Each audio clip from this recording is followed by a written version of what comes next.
Ladies and gentlemen, the national anthem of the newly formed Ududuwa Nation.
Good morning, ladies and gentlemen. In 1953, the Northerners rejected a call for independence. For one reason, they want to be in charge. And at that time, if there's an independent, they will never be in charge. So they said, no, we don't want any independence. So it becomes a power of negotiation, going backward and forward until they actually get that they're going to be put in pole position when the independence comes. Is this the problem? Is this the issue in Nigeria of today? The 1999 Constitution, so many people call it fraudulent. So many people say it is the biggest problem that we ever had. So many people said that is the genesis, the exodus, and even the resurrection of what is going on in our society today. With me today, I have a very, very knowledgeable man who knows what he's talking about, I believe, because of what he says, because of what people say, and because of what he has actually managed to prove to everybody around us. A tree does not make a forest, but we can all work together to achieve something fantastic. Let's have a look at this video quickly and see what this one tells us.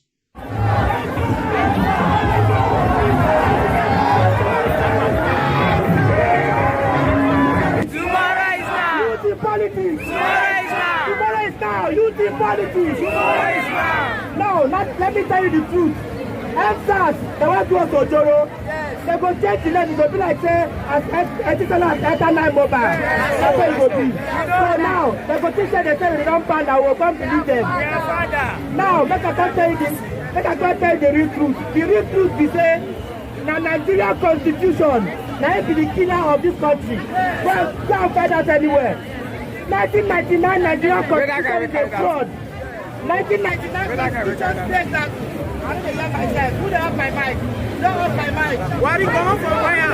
Why are you still talking about it?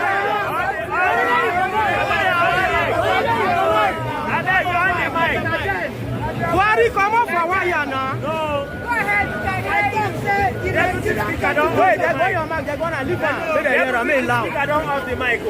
Honorable on the mic. Honorable on the mic. He's okay on the mic.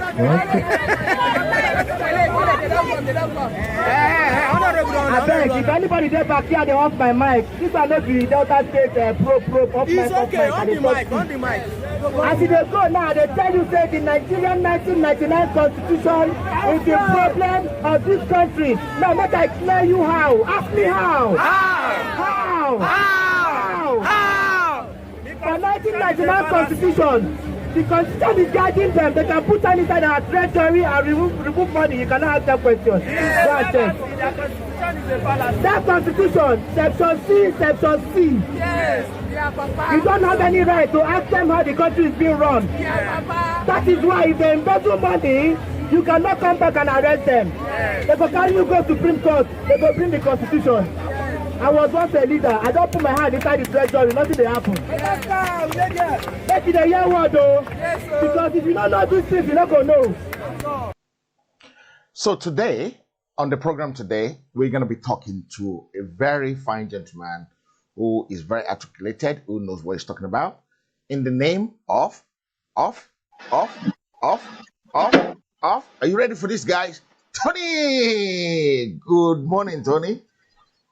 Good morning, Adi. Our own very morning, Tony in the house this morning. How are you? I'm good. Welcoming viewers to this important session, the midst of the conference. Okay. It's very crazy. It's very energetic. It's very sensitive what is going on in our dear country, Nigeria, at the moment. Yeah. And the youth are saying EndSARS. But not just EndSARS, there's a reason for it.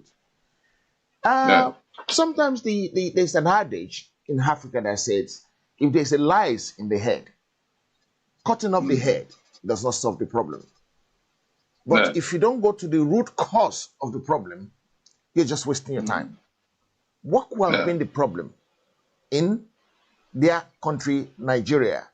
And in 1953, the northern people actually reject a call for independence because they think they're not going to have total, absolute control of the country. Could you take us through some few things? But before then, introduce yourself, please. Thank you. Like I said, Tony Nad is my name. I happen to be Secretary General of the organization called the Lower Niger Congress, but more importantly, co-convener Movement for New Nigeria, which is actually the alliance platform for the South and the Middle Belt, who have now found themselves on the opposite side of all the issues that are driving these protests. Like we saw on the map, which it could come up so that people can see that even the one that is the beginning of the discussion, the EndSARS. On one side, the whole of the South, the whole of the Middle Belt wants an end to SARS. But people came out on the other side that have adopted Sharia, that prefer feudalism to democracy, that prefer, mediocrity to excellence, to say that they want the SARS that other people are rejecting. As it is with SARS, so it is with the Constitution. This Constitution that is at the center of this debate.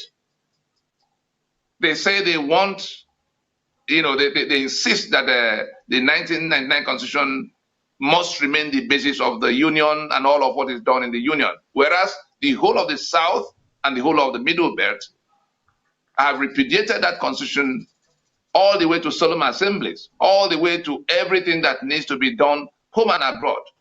We saw the Yoruba come out in 60 countries on October 1st, saying that they reject the union as defined by that constitution.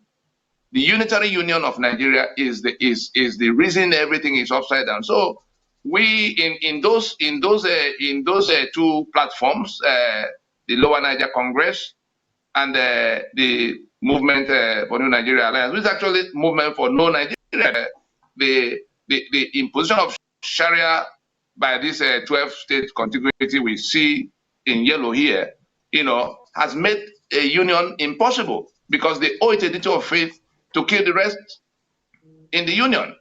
I mean, they impose a constitution that render the rest of the people slaves in the land. We have a master-servant union imposed by the constitution they imposed, and they are holding on to it against everybody else. They've seized all the guns in the land, killing everybody else. They've seized everybody's assets. The Niger Delta oil and gas is seized by that constitution. Niger Delta say we want resource control. They are clinging on to the constitution that seized the assets. Bringing people now to where on the eastern side you see Biafra people say they don't want to be in the union anymore. They may not be able to articulate all the reasons, but they live in it. They don't want. They've lost everything already, and now they're facing the threat of annihilation by people who are on ethnic cleansing mission. And what else can anybody say to anybody? Everybody had called for dialogue on this issue. All this while, since after Aburi of 1967, the demand for national conference had never gone away. Sovereign, the one in which not the government of the day presiding, but the owners of the enterprise, the owners of the land, those who will be countries of their own if Nigeria was not in place. The Yoruba, the Eastern Bloc, the Middle Belt. If you refuse to call a meeting all this while, as everybody wanted, so that these issues could be discussed on a table, around a table, under a roof, the youth, and we're so very proud of them, the Lower Niger Congress and its eminent allies are very proud of the youth of Nigeria for setting up this national conference that everybody have been trying to evade on the streets. And let nobody make any mistakes. Somebody called them lazy. It is now clear they're not as lazy. Somebody may think they know nothing. I can assure our listeners that they know a lot more than most of the people who think they have gray hair to direct them forever. They already identified what the problem is. SARS was became like a metaphor. Everything you see that is wrong with SARS is wrong with INEC, is wrong with NEPA, is wrong with refinery, is wrong with everything that Nigeria should have been. And that constitution is the source of the problem. Whether you are talking about SARS, it is because we have a centralized security system. That's how it came. You talk about the Fulani herdsmen that are killing people all over the place, is because we have a centralized, security system in which people cannot, the federating units cannot touch any arms because of the exclusive list on that constitution. And so the people being killed in the Middle Belt, it is this constitution that is responsible for your killing. And your people who are in the Senate swearing to defend and uphold that constitution are part of how you are being killed. The same thing with Niger Delta. The same thing with the people who want Biafra. The same thing with the people who want Odua. So the youth already identified that. They have realized that if they demonstrate for SARS today, they will have to demonstrate for Fulani herdsmen killing the next day. They will have to demonstrate for the constant increase in fuel, prices. Just because the refineries will not work. And the refineries are not working because refining, the power to refine is on that exclusive list. If it wasn't, there will be petroleum products all over the place. For a country that produces 3 million barrels of crude oil, as it is with petroleum price hike, so it is with the humongous corruption we see every day.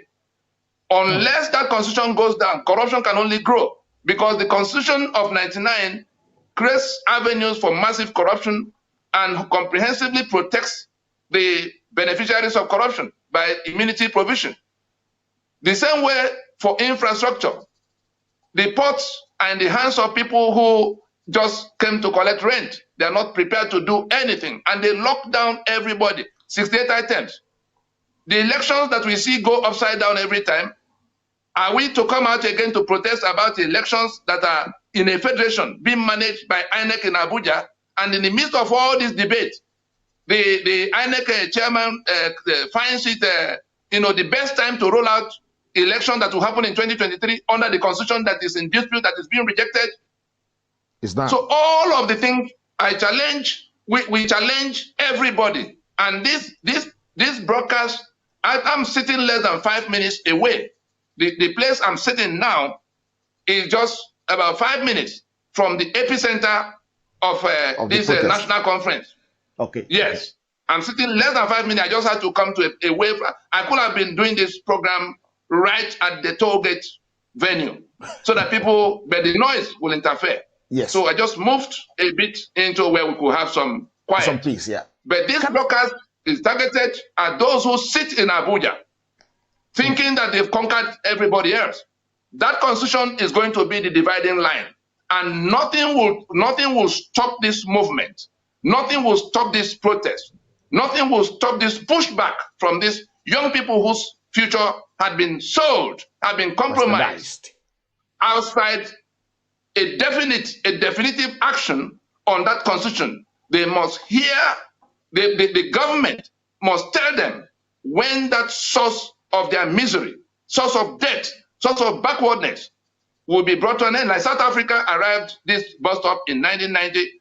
The starting point in this discussion is to tell them that that constitution is being decommissioned, jettisoned. It's not working. The government must now accept that we have not made a constitution. And that will be the beginning of the discussion. The next thing will then be to tell them that no further elections, because they won't accept it, that a further election will happen under this constitution. They will not accept it. I'm just hinting us because we are in touch with the people. They want us to come and begin to address them. So we said, no, say it the way you understand it, by yourself. Let the whole world hear you. What you reject. All of the things you've been seeing, they say they don't want this, they don't want that, are flowing from that one tap. We must now turn off that tap. The earlier those who think they can conquer them begin to realize that. Like the chief of army staff that says he's going to deploy soldiers. To go and do what? When the soldiers have been chased in the northeast and everywhere else, they were being challenged. You are threatening people who are saying that their life has come to where they can't continue in the pretense that we have a democracy. They can't continue in the pretense that there's a government looking out for them. If we do not meet them halfway, this could be the beginning of the journey to Somalia. They are not going to stop because they now know the full truth that corruption is flowing from that constitution, that impunity is flowing from that constitution, that SARS and all the police brutality and the SWAT that is coming is flowing from that constitution, that fuel increase is flowing from that constitution, that elections that will never be right is flowing from that constitution because somebody in Abuja is the one who has to determine what happens everywhere in a federation. It ought not to be so. Yes. We saw what happened in Imo. Elections were conducted, and one herdsman jumps up in Abuja to say that the winner can no longer be governor, and he announces another to go and take over, and he's standing. We saw what they went doing in the other places that elections are taking place, and so it is not supposed to be so in a federation. So the union, the terms of the union have been compromised fundamentally, and we are now at a point where the owners of the enterprise, the Yoruba as a bloc that could be country of their own, the eastern side that could be Biafra or whatever they choose to call themselves as an independent state, and the middle belt, these three are standing together. I want us to look at that map in all of what we are going to discuss so that people can understand exactly what is going on. It is worse than apartheid. It is worse than apartheid. In apartheid South Africa, the Boers were at least developing their society. They built systems. They had governance structures. There was rule of law, even if it excluded the blacks from the general benefit. There was the infrastructure was being built. The electricity we do not have is coming from that constitution because electricity generation and transmission is on that exclusive list. Everything that has been the problem, everything that has choked people to death in Nigeria, that has set their lives upside down, coming from that constitution. And so instead of mopping at every turn, elections happen, you begin to mop because it wasn't right. Electricity fails, you begin to mop because you can't generate it. Corruption happens, you cry and mop again. Say, oh, let's stop. Anybody who says he's fighting corruption under this constitution is either dishonest or ignorant. And this broadcast is targeted more than anybody else at those in Abuja swearing to defend and uphold this apartheid constitution. It is costing lives, it is costing livelihoods, it is derailing the lives of 200 million people. And the only reason why it's standing, especially those from the South and the Middle Belt, the only reason why that constitution is still standing is that they are participating in managing Nigeria under that constitution. True. If they agree with their people that that constitution must now go, this problem will be solved today. And so, let it be clear to them that if this problem is not being solved and it has gotten to the street now, we're holding down all of those who will have escalated it in ways that will become unmanageable. We are telling them that there's a middle ground, that since we've traced the source of the problem, it would have been worse if they didn't know already that the constitution is the problem.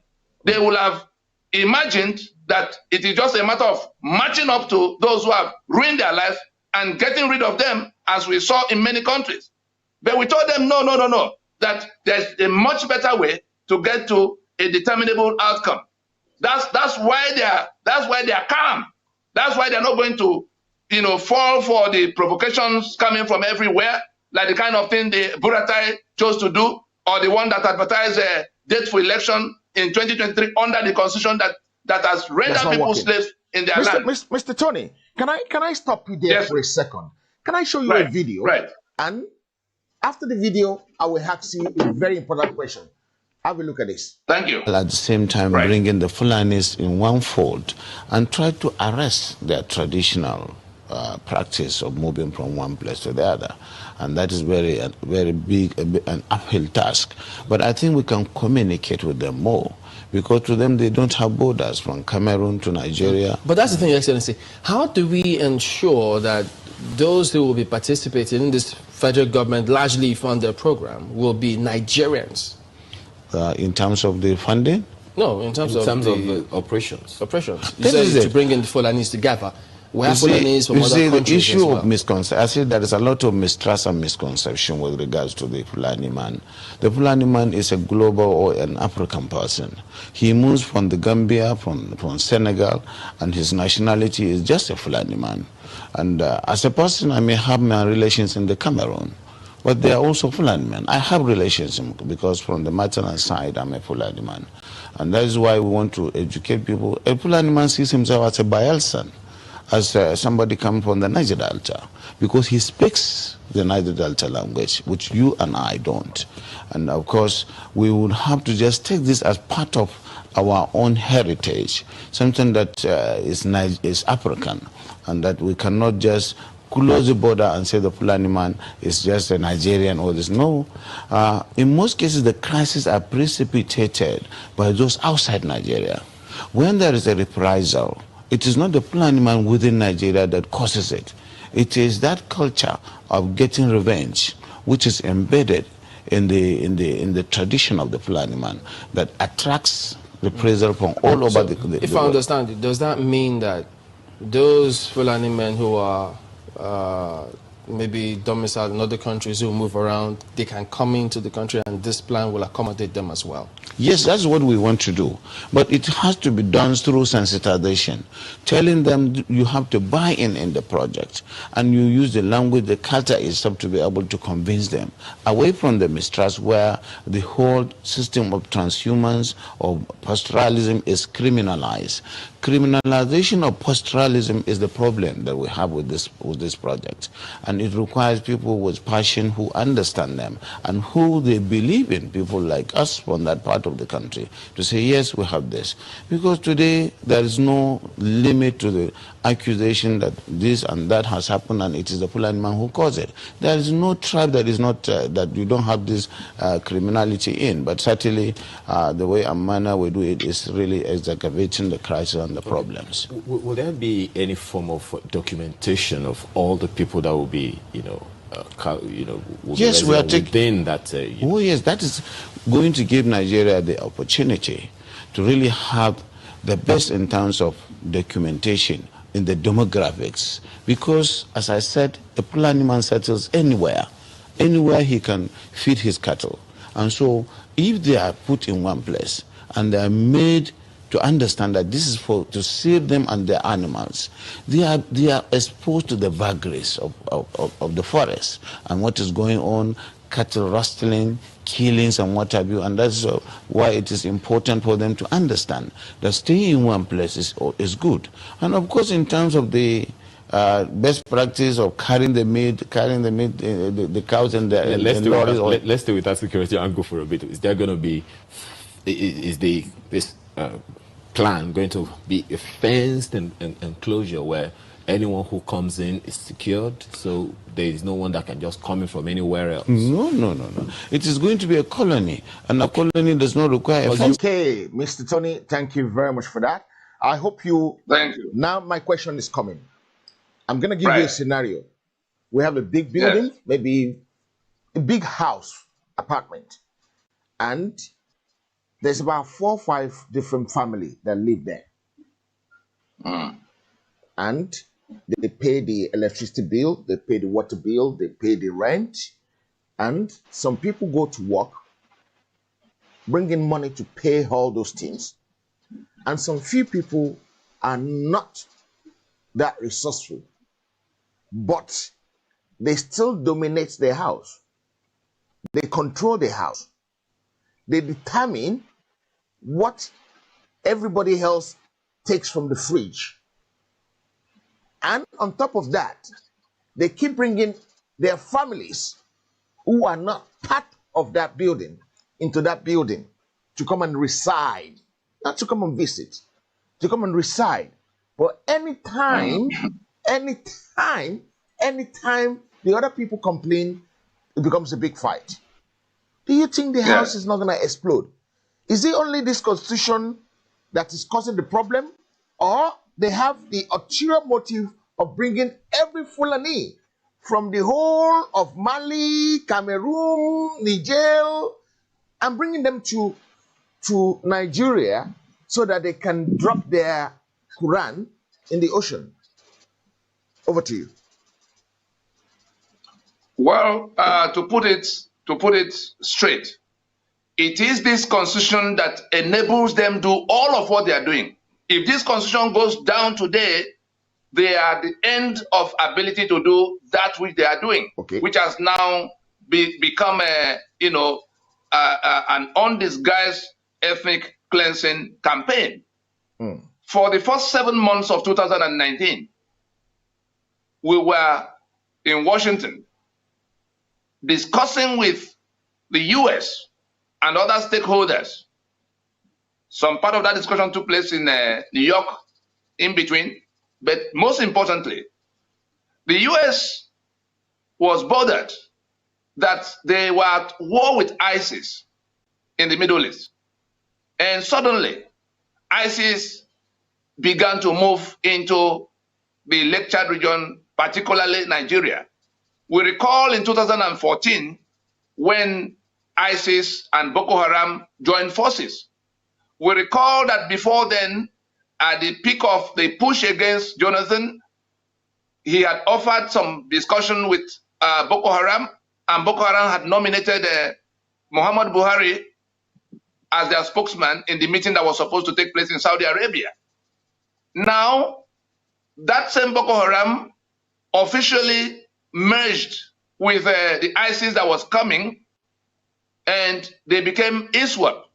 And from becoming ISWAP, 2015 came. They became more forceful. 2015 came. Elections happened. Even as we were shouting and telling everybody that if we went on with the journey to election, like we're again shouting, that if we went to that election, Nigeria will not recover from it. Go back to previous clips. Ask all the TV houses to search the archive, because we saw what was coming, that there was a heavy, convergence of evil. Now, elections happened, and this champion of Boko Haram becomes president.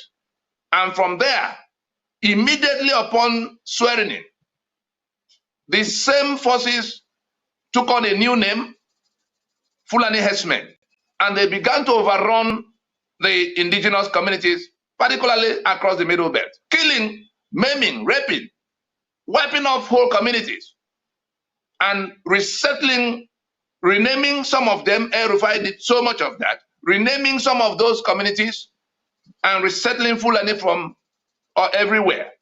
And so it came to where the President Buhari threw our borders open to invite everybody who could come from everywhere in Africa. Of course, only the Fulani needed to move anywhere because they are nomads. They don't have any homeland of their own. Their target, like we had the governor of Bauchi saying in that video, their target is to bring the Fulani from all over Africa and make Nigeria their homeland, not to come and join us. They tell us to our faces that the entire place belongs to them. That is the estate of their great-grandfather, Uthman Danfodio, that they own it all the way to Bayelsa and Boni. And what they are doing now is like, all of you come while we're in charge to take over your own portions of this inheritance of this promised land. Nigeria has become their own promised land, and they are doing this in joint venture with ISIS that is looking for how to establish a caliphate. I can show us what the US has on this subject matter. Here is the map so that we can understand the depth of what is being discussed, because eventually that constitution remains at the center of how it will be solved. Now here is West Africa. This is Nigeria, and this is this settlement here is that same Sharia belt that refuses to agree with everybody else on anything. Yeah. They refuse to agree on union of equal partnership. They refuse to agree that life will be held sacrosanct. They've brought Fulani from everywhere to come to help them overrun the balance of the people in the Middle Belt and the South. And that is the basis of the joint venture between them and ISIS, which has become ISWAP. Now, being invited by the government of the day, because if anybody thinks that there's anybody who does not know that somebody is working with somebody, they say it's farmers and herdsmen clashing. The reason I brought this is that the whole of this West Africa is at risk of becoming that caliphate that they couldn't establish in the Middle East. They only need to complete the overrunning of the rest of Nigeria to come to where they declare that they are caliphate.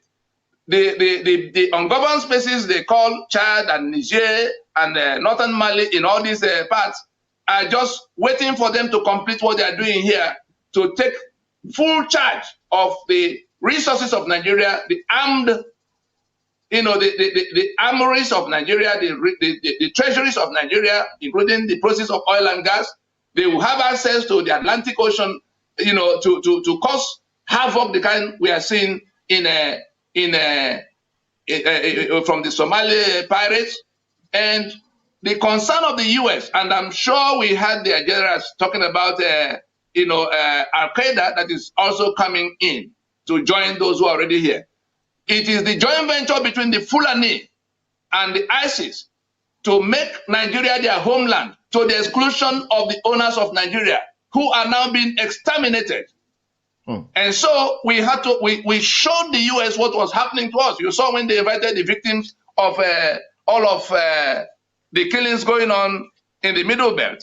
We went to Congress, we went to everywhere, went to State Department. The U.S. knows for sure what is going on. And so the matter of farmers and herdsmen clashing, my mind is still on what that Bauchi governor was saying.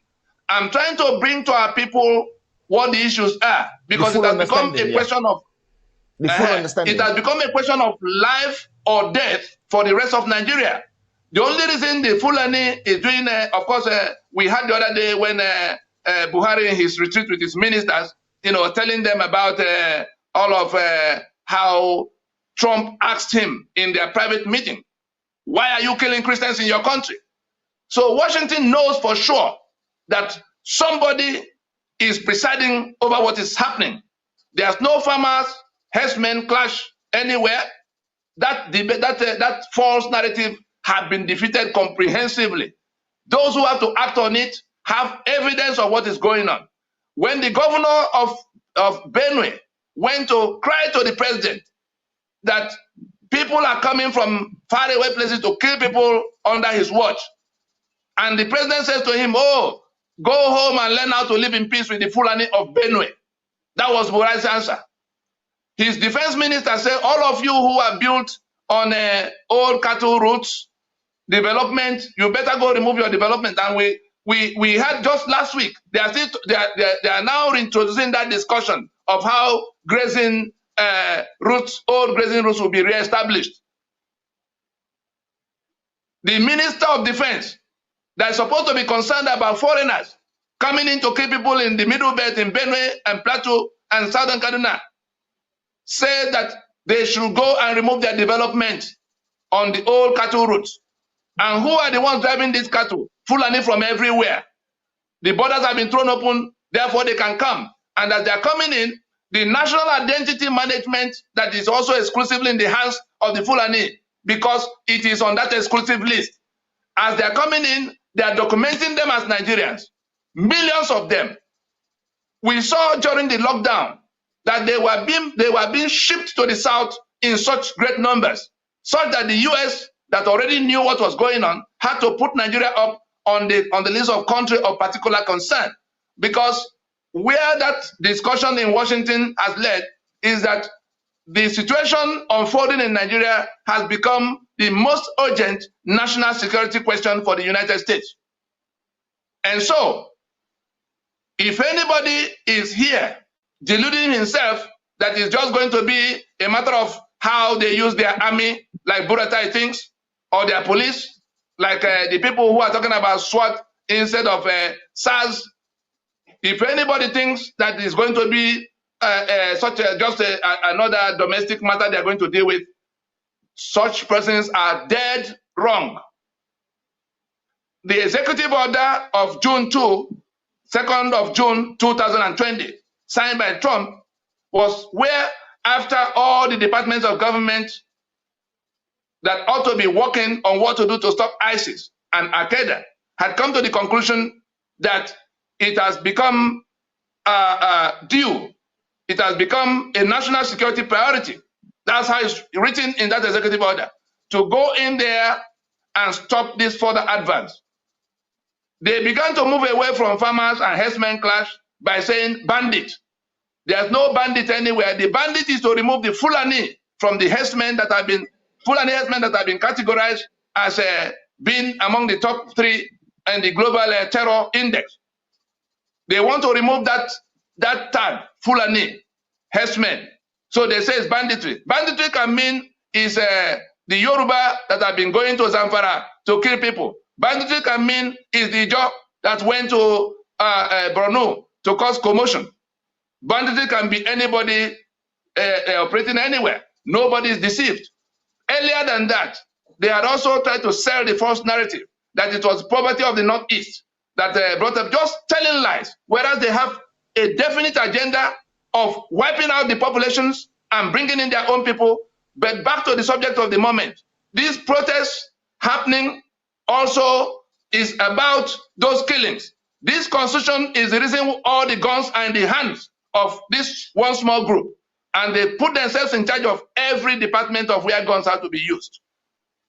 And so for the Middle Belt and all of those in the South who are facing this danger of extermination, the first order of business, the first port of call is to take down that constitution so that we can remove that power of a monopoly over guns from those who have seized it.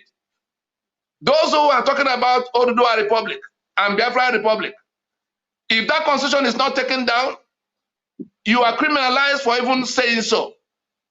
You can be killed on sight. You can be shot at sight for saying you are fed up. And I don't know who they think they are threatening with all the kind of nasty things we hear coming out of Abuja. But I don't blame them, because they've taken it for granted that Nigerian youths are lazy. They've taken it for granted that people are going to be terrified by the fact that they are coming with guns. Guns are springing up everywhere. We saw what happened in Yoruba land. Amotekun is there. We saw the video in the forest where they were combing their forest with guns. If we do not come when we can to hold a dialogue on what will happen to this union, 3/4 of those you call Nigerians do not understand what you mean. For them, they ask you, what is Nigeria? Nigeria is supposed to be defined by the Constitution of Nigeria, as agreed in Lancaster House.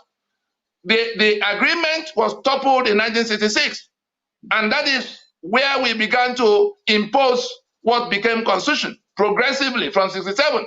Yeah. Today we have all of them collated into the document we call the 1999 Constitution. But if anybody wants to understand the gravity of this question around the Constitution, you go to the preamble of that Constitution. I want the lawyers in the land to listen carefully, the senior advocates, the professors of law. The preamble to the Constitution begins with, we, the people of Nigeria, having firmly resolved to live in unity as one indivisible country.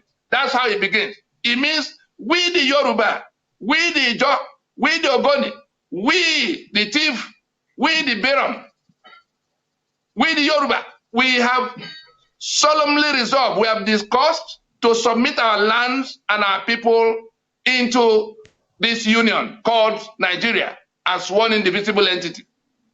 Then it comes at the closing line on that same preamble to say, do hereby enact, make, and give unto ourselves the following constitution. That is, having agreed to be in this union, we have now made this constitution. Those are the two issues of all the things anybody is saying should change. Those are the two issues that have to be resolved as a matter of starting before we begin to talk of the contents. Like the memo and articles of a company are two different documents. The memo creates the company. That is where Johnson, Jude, and James come together to form John James Limited. They are submitting their assets. They are submitting their finances. They are submitting themselves to take risk to be called John James Limited. It is after they've done that in their discussions and agreement that they will go to the next item of writing the one they call articles. The memo creates the company. The articles define the relationships among the owners of the companies. There are two different documents. The problem with Nigeria right now is that the memo that brought us together in 1960 had been toppled by the management. The government is in the position of the management of a company. So the president, the National Assembly, and all of those who are in government in Abuja are only a part of that management team. The hiring process for that management team is called elections. It happens every 4 years. The mandate of the National Assembly does not go to making memo and article. Just like the hired management of a company cannot be discussing the memo and articles of the company over and above the owners of the company. The owners of the company can gather under a mango tree anywhere and dissolve their company if they can no longer take charge of their company. All the discussions of let us go and agree again to be in the union, which was the discussion in Aburi, which was truncated after an agreement was reached in Aburi, and which led us to war, which has now led us to this constitution, in which the constitution we have on the table is the victory charter from that war. We all know how it came in 1975, that Murtala Mohammed chalked off Gowon and commissioned the writing of a draft that will become constitution. All of what they imposed by brigandage from that war. The states they have created in place of the regions. Because like you alluded to in your intro, Ahmadu Bello rejected, and the Northern delegation rejected, they rejected the independence in 1953. Yeah. When Enohoro moved the motion. And by the way, to the memory of Chief Enohoro, he was one of the 9 co-conveners of Movement for New Nigeria, which was an enforcement of the Pronaco decision to take Nigeria right back to being a federation or to dismantle. In the background of that movement for New Nigeria is also the objective of movement for No Nigeria. If anybody says we can no longer be a union of equal partnership, if anybody says he will owe it a right to kill the rest as infidels, because that's what the Sharia, the 12 contiguous states imposed Sharia simultaneously in year 2000 and began to enforce it. And they are now threatening to spread it everywhere. They've changed all the institutions. Look at the people who are heading all the institutions of federal government. Look at the kind of things coming out from their mouth. Look at what they've done with our education system. And they think we have a Nigeria. Nigeria, the Federation of Nigeria died in 1966. The attempt to revive it in Aburi was truncated by people who began to do things by force and imposition. And what we have now, which they call one Nigeria, there are two different things. Nigeria, nobody's opposed to Nigeria. It is one Nigeria that emerged from brigandage that is being rejected. It is that one Nigeria that is defined by this constitution. The meaning of one Nigeria is the Nigeria owned by Fulani. If anybody is still in confusion in their mind, let that person wake up from slumber, because Fulani is not content with being in charge. They've seized everybody's assets.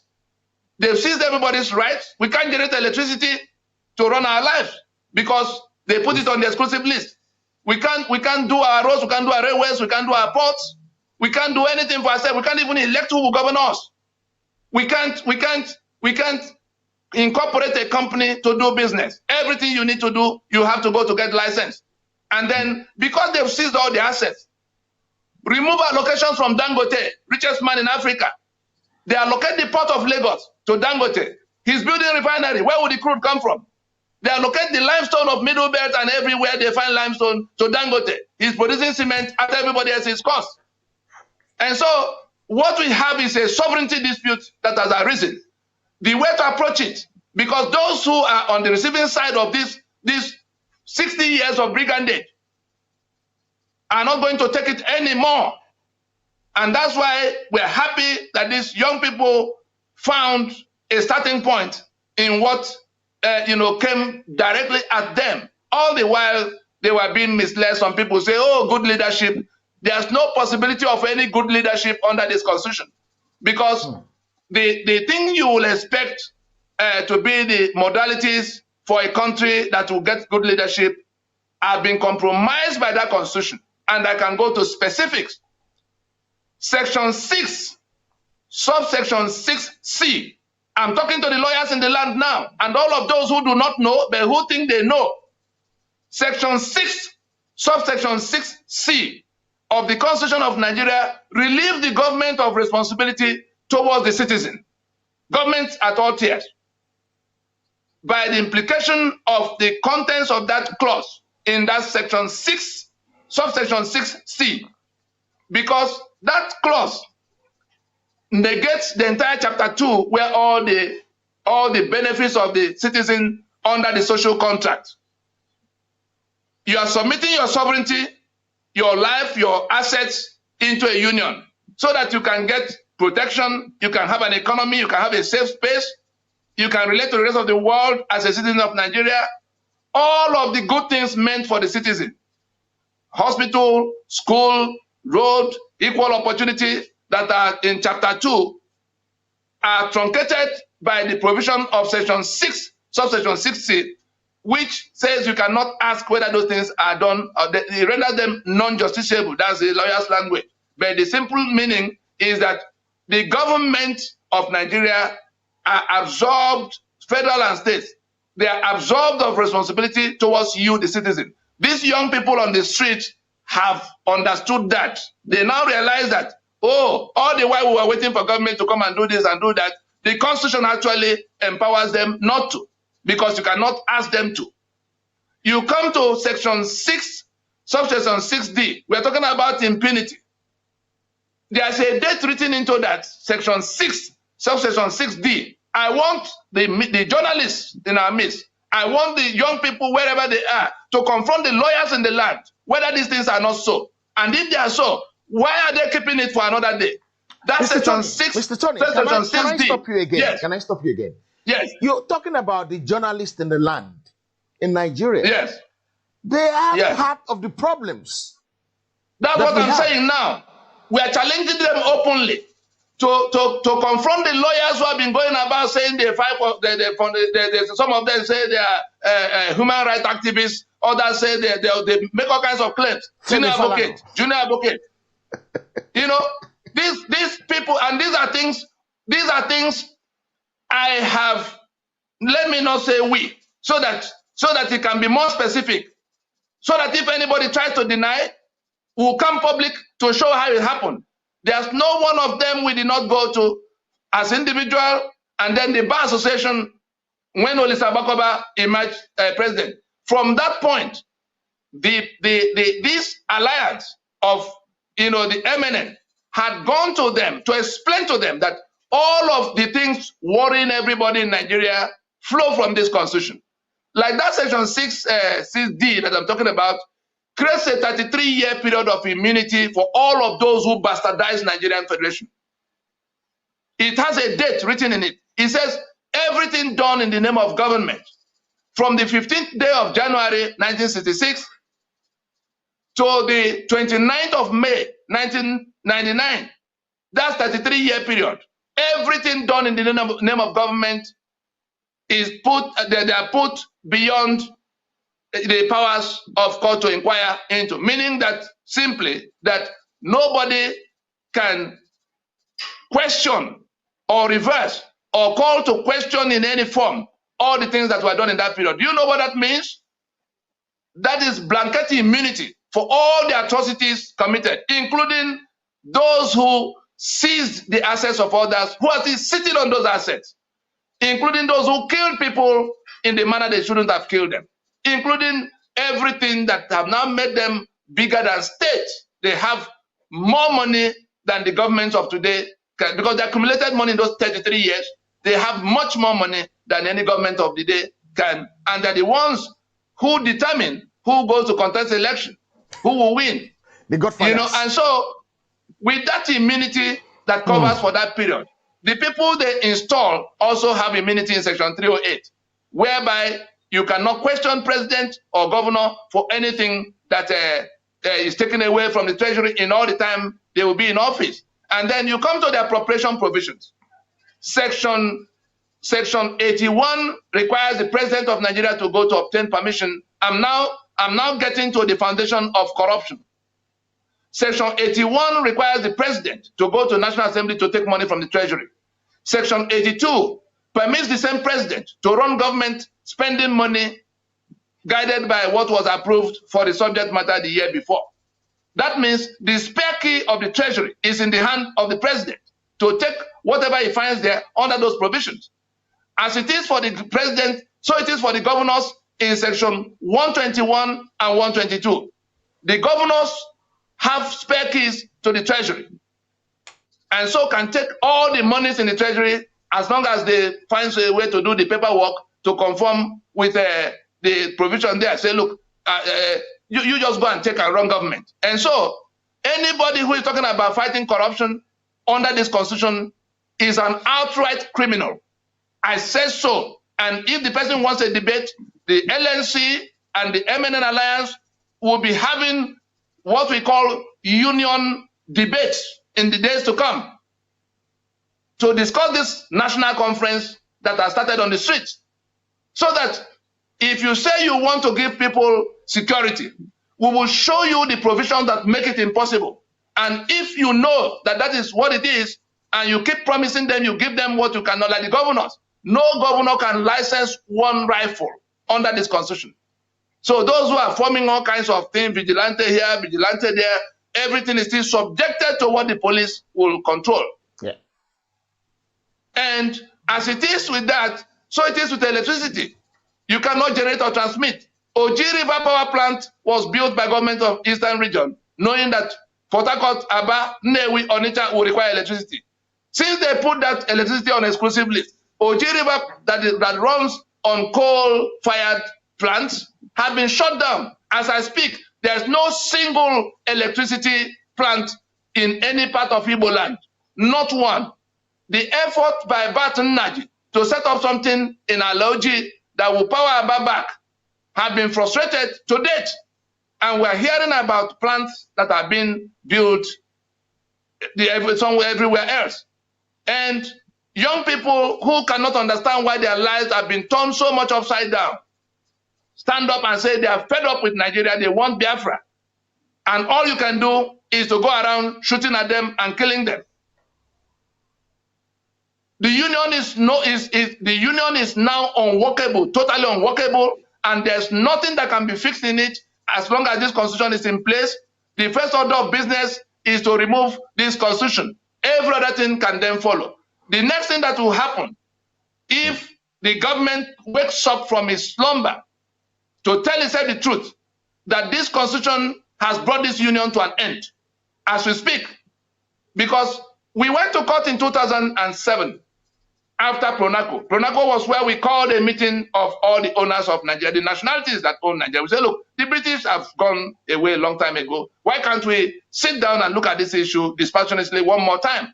Enohoro, Soyinka, Ojukwu, Belko, Ransom Kuti, all of them rallied around that proposition and were able to summon a meeting of the owners of Nigeria, the one they call Pronaco, 2005. 164 ethnic delegations were in attendance. I was at the heart of it. I was secretary of the harmonization committee that took the memoranda from those delegations. I was also at the end secretary of the constitution drafting committee that produced the draft people's constitution that came from that would have taken us back to being a federation. That committee was chaired by Professor Jadesola Akande. Chief Solomon Asemota, who is still there now, was vice chairman of that committee. There were 9 of us, and I was secretary. Now, everything we lost in Aburi were now revalidated and written down from a conference, a sovereign conference of the peoples of Nigeria. Muhammad Buhari was part of the Fulani delegation that came to that conference. Syed Abubakar, who is now Sultan in Sokoto, was part of the Fulani delegation that came as the country was discussing. And when we finished, Buhari came to tell us he wanted to contest the election so that he could enforce what we had agreed upon. And of course, we told him that it is not matter for government or who will win election. Let us first address the matter of how we move away from the constitution that makes everything impossible. You will only be one president. There will be 36 governors. There will be several senators, 109. There will be 360 House members, each of them having won their own election. How are you going to begin to convince them that the constitution that create their states, because the 36 states we now have were also products of brigandage, of creating states and creating more states because there's stolen money to be shared. The 704 local government areas we have, where Kano alone has 44, and Bayelsa, from where the oil money must be taken, has 8. And somebody is sitting and hoping that it will be left like that. This constitution has become the dividing line between light and darkness in this land. This constitution will in the coming days be the dividing line between what these young people want and what those who have kept them in bondage for these years have been doing, including, most importantly, the people from their own parts of the country. The quarrel will no longer be that Fulani came from Mali to kill in Benue. The new quarrel is that my cousin is senator representing me, but swearing to defend and uphold a constitution that enslaved me, that exposed me to death. That cousin may be planning to go to contest another election in 2023. I will not be looking for any other enemy than anyone that can be identified on the side of this constitution. All of those in the National Assembly should pay particular attention. All of those in government houses in the south and middle belt of Nigeria, because they all swore to defend and uphold this constitution. All of those doing political party in Nigeria today, those political parties subscribe to this constitution. Those political parties will be the ones fielding candidates in 2023, as Mahmoud has invited them. Whoever wins that election, it doesn't matter whether it's my twin brother, whoever wins that election, especially for the ones being told it's the turn of Igbo, to go and produce president. Anybody who wins the election will have to swear to and govern by this constitution. That means I will remain the slave I am. My assets will be detained the way it is detained. The guns will remain in the hands of those who are sworn to exterminate the rest of us. That is what will happen if another election goes on under this constitution. Therefore, these young people will be interested in finding out who amongst us, who from Eastern Nigeria, who from Yoruba land, who from the Middle Belt is part of trying to sustain this constitution by taking it to another, going to another election under it. And therefore, their demand in the coming days, the demand of this protest will eventually come to like, let us turn off the tap, because corruption is flowing from this constitution. Insecurity and the killings going on is flowing from this constitution. Electricity that is not available and will never be available is flowing from this constitution. The fuel prices, I'm ashamed of the labor movement that has not taken time to find out where their miseries are coming from. Every day they go and ask for, just some marginal increase in how much they are paid. What will happen to the rest of the country if you go? And that's why these young people are ignoring all of you who have been pretending to be talking for them all the while, because you never bothered how they will get employment. They've done their part. They've gone to school. They've qualified. There are no jobs. They now want to struggle for themselves. When some of them begin to, the ones who are chasing them about do not know that the information technology age has made it possible for a lot of people to do a lot of things, even with nothing in terms of startup capital. You only need is a knowledge-driven world we are in now. Some of them earn much more money than all the ones who have been, building factories. And then they buy, they're in some comfort, and then you grab them and say, oh, who are you to have it? And you kill them for trying to succeed in an environment you have choked. It has come to an end. We're not saying it will come to an end. It has come to an end. The people who have not yet gone to join them on the street are waiting for the first person that will come shooting at them. You will have to kill 150 million people. This constitution, if we accept what the problem is today, we still have a chance. The alliance can stand in the middle to say, let us irrevocably commit, like South Africa did under the courageous leadership of Frederick de Klerk in 1990, to accept that the apartheid constitution could no longer carry the society. After 80 years, apartheid was introduced in 1910, and that announcement was made in 1990. There's no difference between the apartheid constitution of South Africa and what we have here. The Fulani imposed this, the Boers imposed the South African model. The owners of the land, the blacks of South Africa, were excluded from everything. Their properties now belonged to these Boers.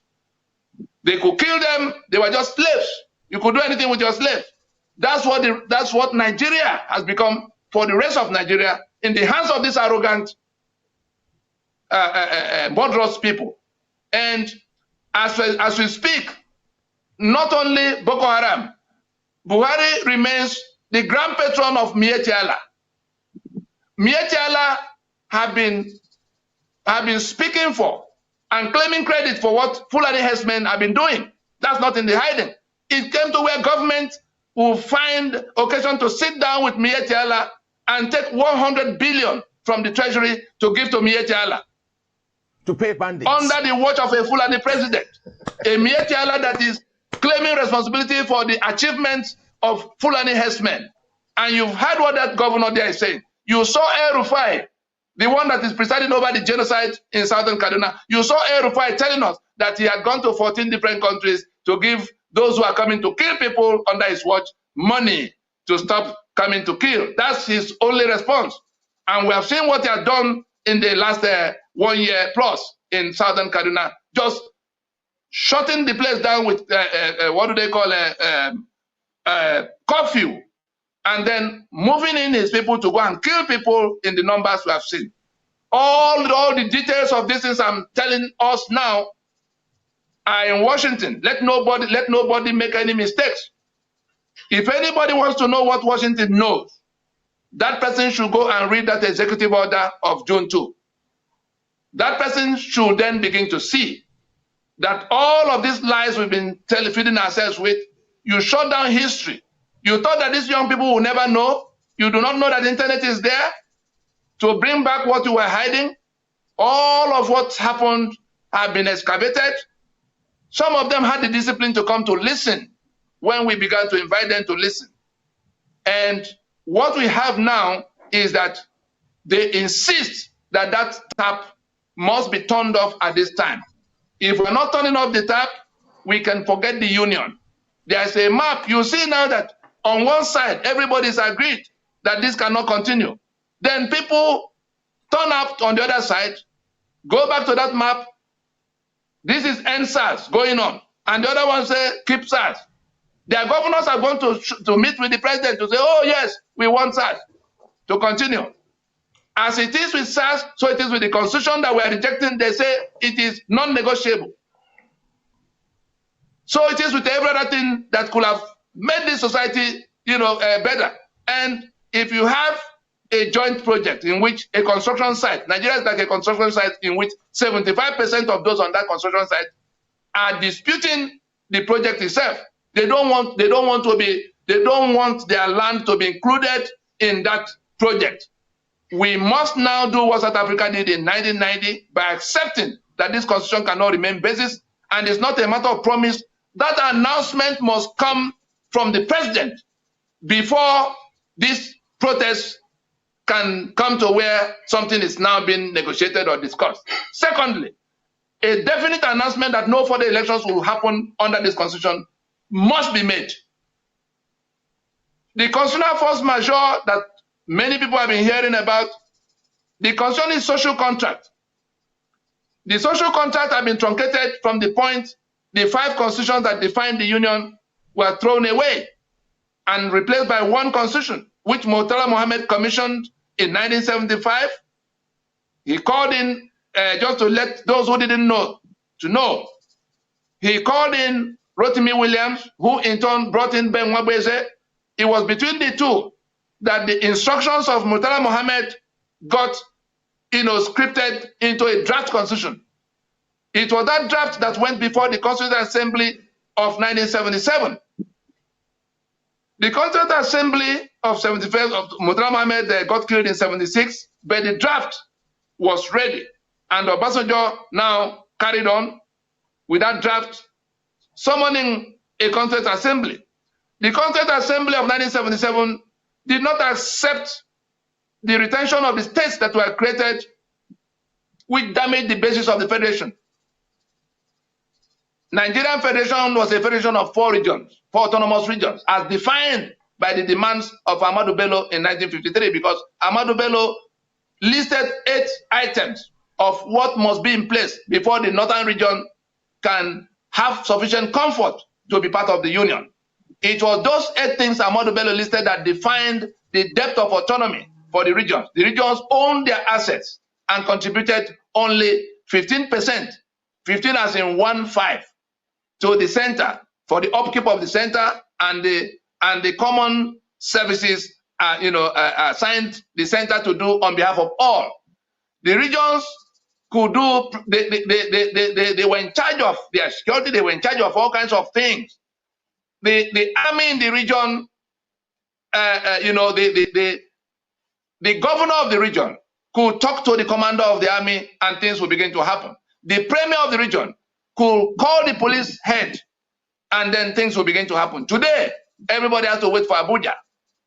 Not even the governor of your state can command a constable that has a gun. So we are now living in an inverted federation. The federal government hijacked the assets, the sovereignties, the resources, the powers.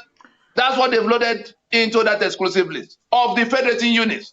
And in breaking them down into states that began with 12 in 1967, we now have 36. One region of 4 has now become 19 states and federal capital territory. The other 3 regions have been compressed into 17 states or so. And what do you have from that? That one region can dictate to anybody whatever they want to dictate on account of the representation in the place of decision. They were hoping they would say, oh, come, let us do amendment. Mr. Tony, yes. Can I ask you one question? One sincere question. Have you just wake up from your slumber? Because this kind of information you're pumping out now is different, completely full. This will make everybody wake up. Have you just wake up from your slumber and pumping out this information? Have you gone for mock training? No, there's nothing I've said here that had not been said a million times in the public space. If anybody doubts it, all of you have your telephones that have internet access. Click the title, Unraveling the Foundations of the Caliphate Prison. You will see where this has been said, and you look at the dates. If you go on YouTube, search with Lower Niger Congress, YouTube, you will see no less than 50 videos, not of Tony Nade talking from the house, of things that happened on AIT, on NTA, on channels, on Silverbird, on TVC, in the international arena. There's nothing I said here that was not said in the courtroom in South Africa in 2019 during the trial of Henry Oka. Okay, just give me 1 minute. Let me speak to the people at home quickly. Listen, gentlemen, if you're just joining us, please, please, this is very, very important. Sign this petition now. Let the petition skyrocket, because without that petition, the constitution might not change. Without the constitution change, you cannot even break Nigeria. You can't break it because it's on exclusive list. Don't talk about it. Don't talk about it. Don't go there at all. So there are steps that we have to take. If we have to go after our representation to justify it a little bit, please, let's go after them. Let's go to that man's house in Lagos. The one that takes the Bullion vans to his house. The one that is richer than some states. Let's go after the northern oligarch. Let's go after the one in the east that put us into this problem originally. The people that are clamoring for one Nigeria is one Fulani government. It's not going to help me. It's not going to help you. Tomorrow, which is Saturday and Sunday, please support this youth with whatever you can support them with. If you have water, bring water to the venue. If you have snacks, bring snacks to the venue. But anything you're bringing, make sure it's sealed. We don't want you to bring open water out because we know what you guys can do. Yes? But we don't even want your water. Give them money. Donate money to them so that they can go and buy the water themselves. If you want to give them food, donate the money. We don't want your water. No, we don't want your water. So we are coming out in full force to support this youth demand. I will be there to broadcast whatever they're doing. I'm not going to change their narrative. We don't want anybody to come there and hijack what they were doing. No, that's not what we want. What we want is to support them totally. The petition is going to be pinned to the bottom. Please, I want it to skyrocket today. Let it go flying like an eagle. Let it soar like an eagle. The petition. So that we can start working together with so many other organizations to force the change to this constitution. Because without this constitution being put down completely, we are not going anywhere. Let us not be deceived. Because it's been hammered. Everything is on exclusive list. Very soon, you can't even sleep in your house. Your house will be exclusive list. Very soon, you cannot even eat the food you want. Yoruba will not be allowed to eat bread and beans again. They will tell you it's on exclusive list. Yes. The Igbos might not be able to eat Isewu anymore, even though Yoruba like to eat Isewu. You understand? The Bende might not be allowed to eat Edikakoro anymore. The Calabas might not be able to eat all this. That would be a disaster. That would be a disaster. Unless you get up now and do it now. Let me tell you one thing. You might not even be able to have babies. It might be on exclusive list. Because what what is on exclusive list currently, why the youth rise up, is that you can't have tattoo, you can't have dreadlock. The SARS will come after you. It's exclusive list. So it's true. It's now, true. To tell you how bad the situation is, Yeah. having seized all the economic assets for themselves, they now target this water waste control bill. Yeah. What it targets to do is to seize all bodies of water in Nigeria, whether it's the ocean or the rivers or the streams in your villages. If now will belong to, under that bill, all of that will belong to the federal government, with the adjoining 6 kilometers of land to the left and right of that body of water. All of us, let's close our eyes for a minute and think of that stream in our village, that river by our locations. Take 6 kilometers to the left and right. That is what will become federal government asset. And we now know that the federal government have been hijacked by this minority that is now bringing Fulani from everywhere to come and join them. The Ruga you've been running away from will be set up in hundreds and hundreds of locations on the banks of all rivers and waters. Anybody from South and Middle Belt of Nigeria still sitting in that National Assembly, we're not asking whether they voted for or against. Their mere presence in that National Assembly will be the reason they will be held accountable by their own people for validating. We're not saying they voted for. We're saying it is because they are there that that discussion is taking place. All of those being killed in the Middle Belt, it is because senators and House members from Southern Nigeria and Middle Belt of Nigeria are sitting in that National Assembly pretending we have a democracy. If this matter snaps, and I can assure you it will snap, if this matter snaps, all of those people who are found on the side of that constitution, who have sworn to defend and uphold this constitution, who are planning, who are doing political party under this constitution, because they all subscribe to this constitution. The fact that you are doing political party, whether it's APP or PDP or APC, makes you somebody on the side of this constitution. And all of the calamities and catastrophes flowing from this constitution will be attributed to your being on the side of this constitution. Whether you've already been elected or you are planning to be elected under this constitution. Imagine what Oliver Tambo or Nelson Mandela or Walter Sisulu or even the younger ones will have done in 1988, if at the time apartheid constitution was already going down, you found black South Africans who are invited by the Boers to come and join them in sustaining that apartheid. Imagine what Chris Hani would have done with such black people. That's what these young people are going to do with all of you from the South and the Middle Belt who are doing political party under this constitution, who are planning to contest election under this constitution, who are swearing to defend this constitution as condition for entering into office. Nothing will change from the gathering that is mandated by this constitution. No matter who you bring to head the government, no matter who you send to Senate, it is just a matter of sustaining the apartheid order in which people tell you to your faces that they are born to rule you. People owe it a duty of faith to kill you, and you are there standing and waiting to be killed. People invite their kinsmen from all over the place to take over your ancestral spaces, to exterminate you, so that there will be no future challenge. And you are standing there talking about democracy. And what is democracy? If democracy is government of the people, by the people, for the people, it is like the foundation of a house, the vertical columns, and the roof.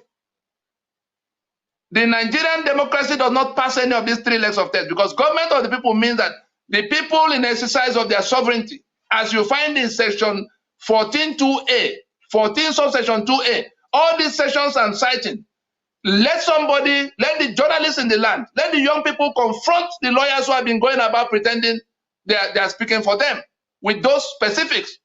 Section 14, subsection 2A says, sovereignty belongs to the people, from whom government, through this constitution, derives all its powers and authority.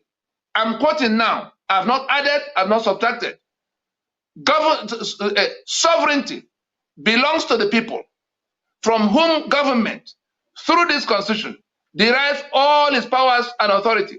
It is in the pretense that it is the people, the Yoruba, the Ijaw, the Ogoni, the Berom, that made the constitution. It is in the pretense of satisfying that fundamental universal requirement that the soldiers, Salam Abubakar and his co-travelers, inserted in that preamble that we, the people, have solemnly resolved to submit ourselves into this union. It never happened.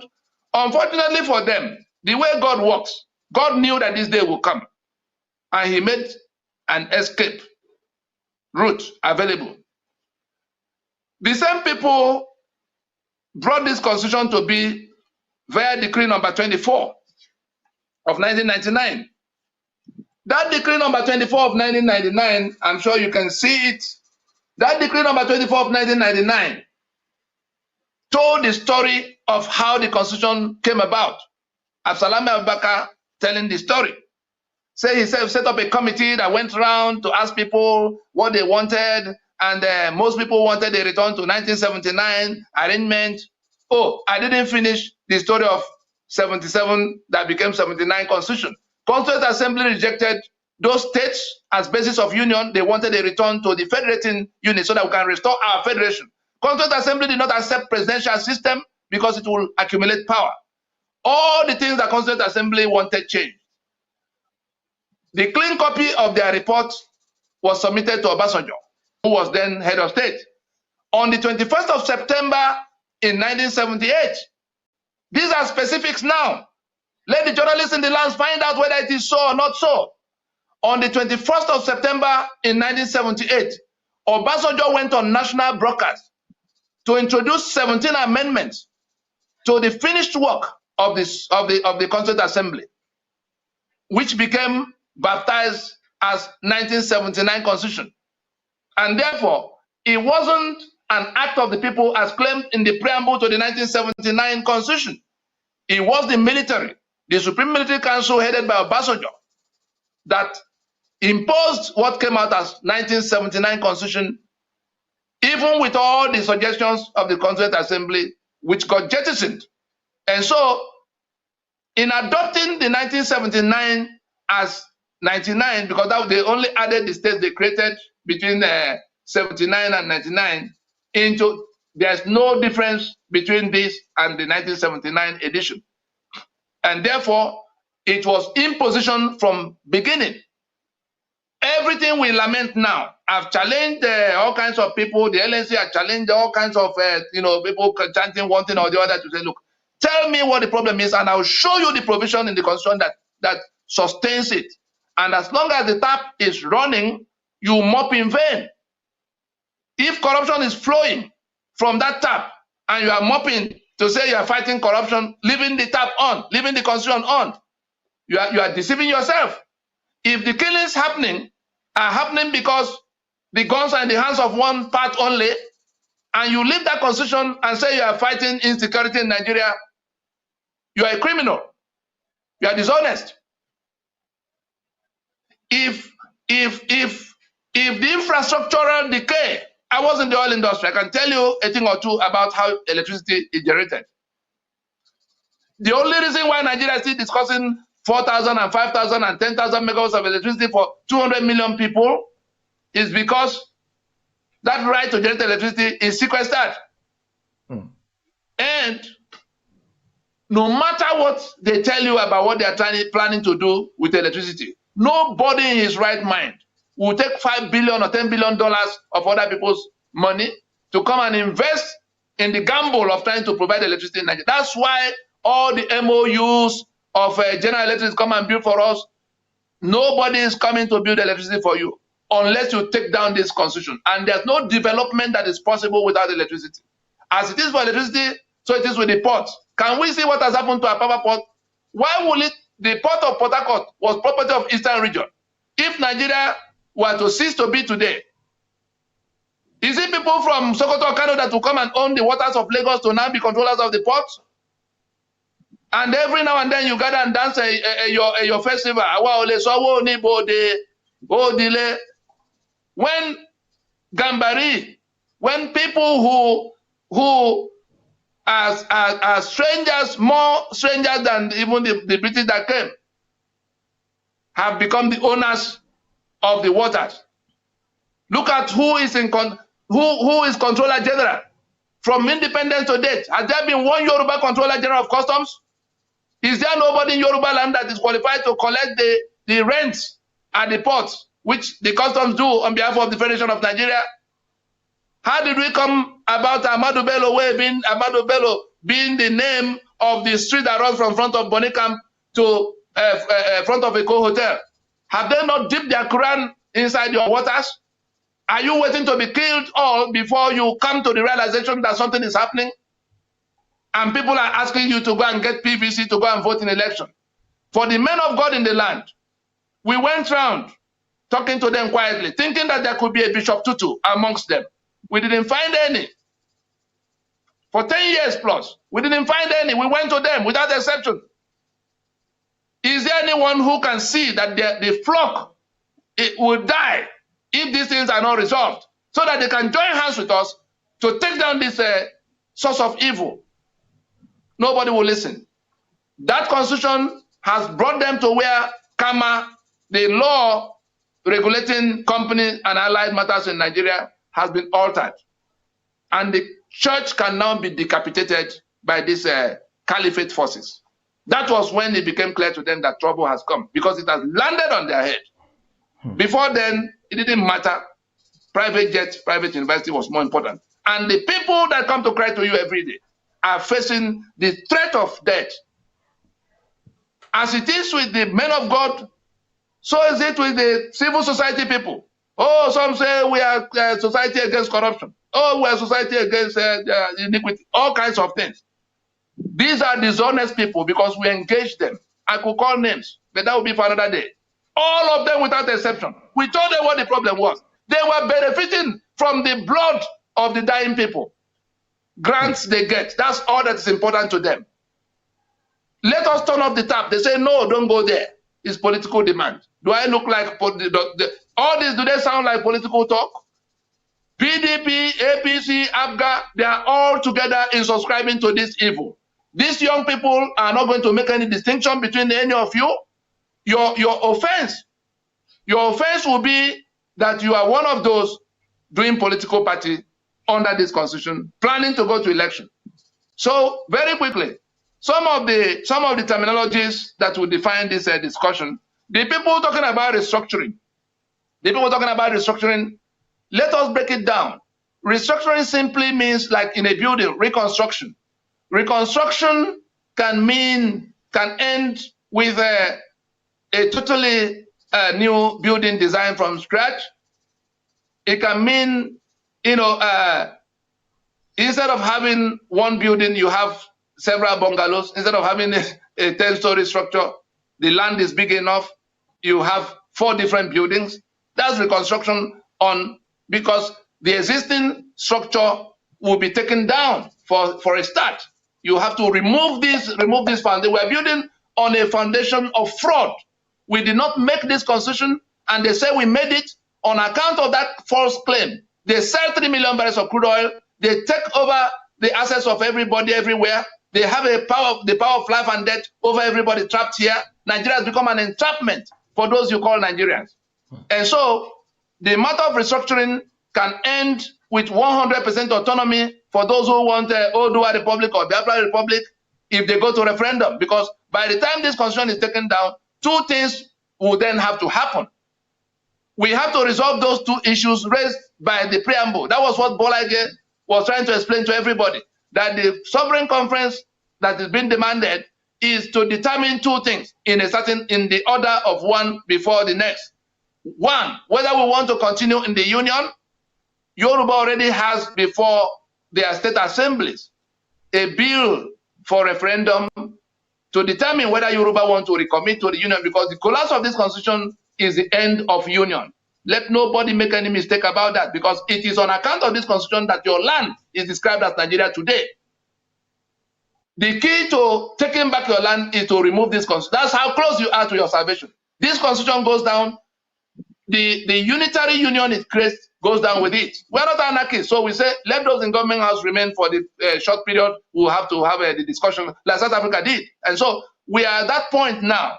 The next thing will be, first, for those that will federate, to recommit, and it can only be by referendum. In fact, Yoruba said they will not be available for any discussion on Nigeria if their people have not voted in their internal referendum, and that they will not meet with any other group where referendum had not mandated a recommitment to the union. So whether it's the East or the West, it has to be by referendum. It is after they will recommit to being in the union that will now go to the question of determining the terms of the union, like the memo that is first done before the article can become subject of discussion. So restructuring can actually mean that we can go back to being a federation. We can go back to we can become a confederation.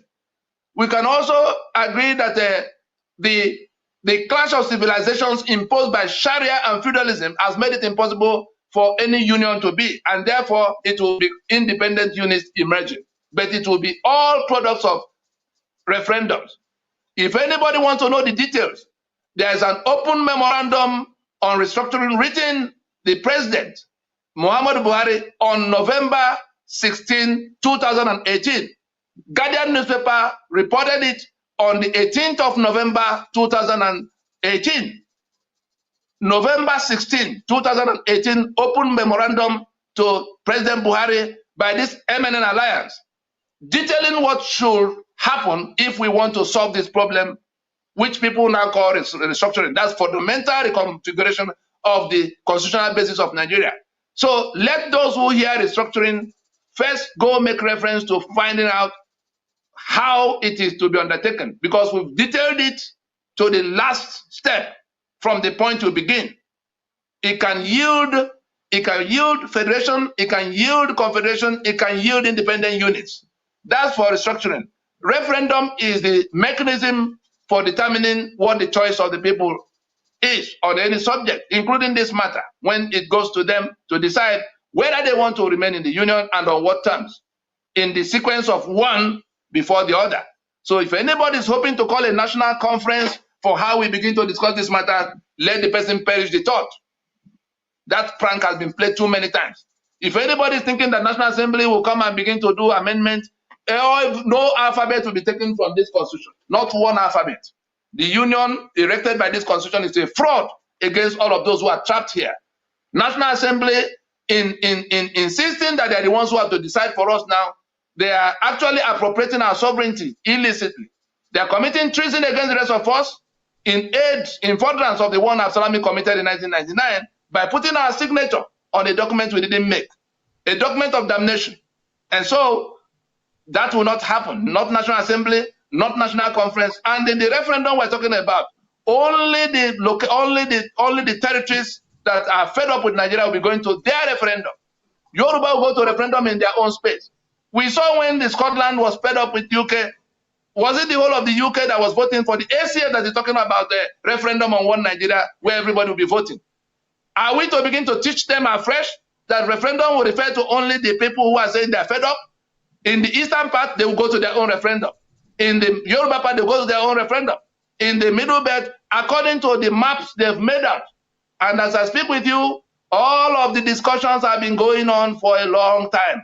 You saw the solemn assemblies that happened in Port Harcourt in 2015, where the George Ogoni, the Anang, the Efik came under one roof with Igbo to say they will have a charter of relationships by which they could become a block of 70 million people to deal with the rest of Nigeria and the rest of the world, in whichever their people be voting, in whatever level of autonomy their people will be ready to accept.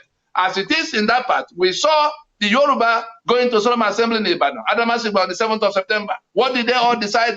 They reject this constitution, as they repudiate this constitution as basis of union.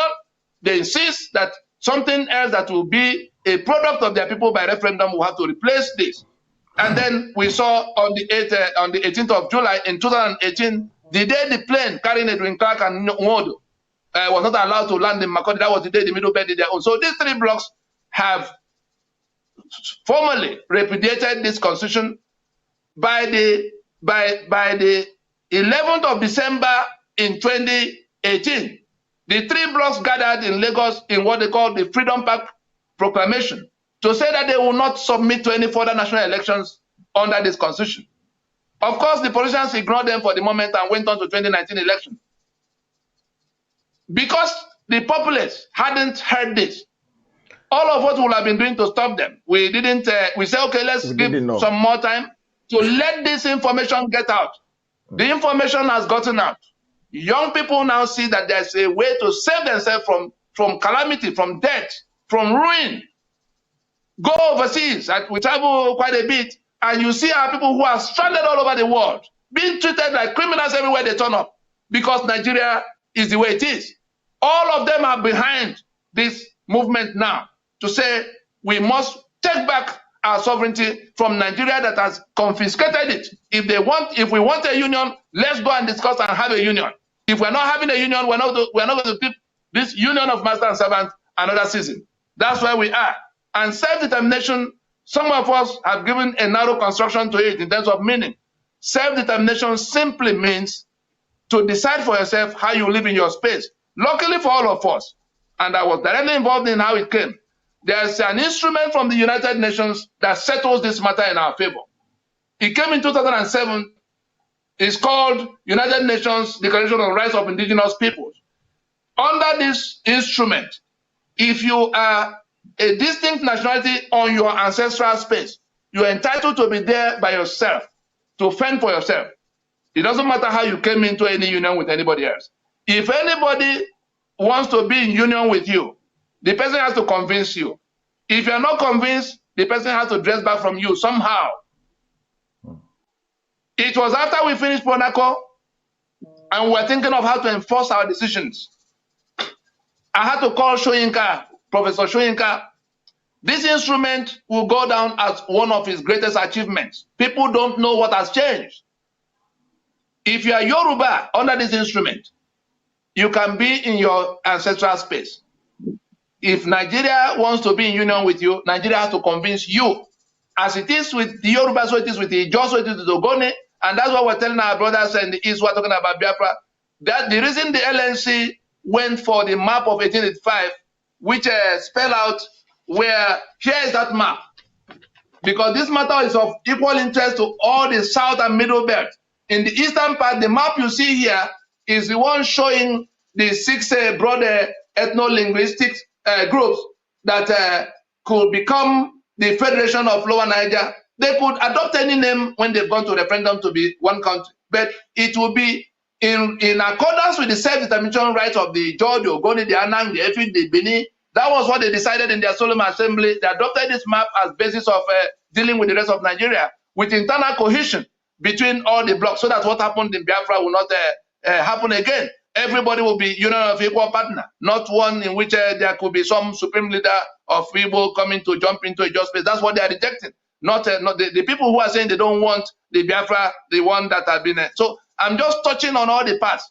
The Middle Belt, please know it for sure that the choice is to take down this constitution and leave, to end the union of master and servant owned by the Fulani and leave.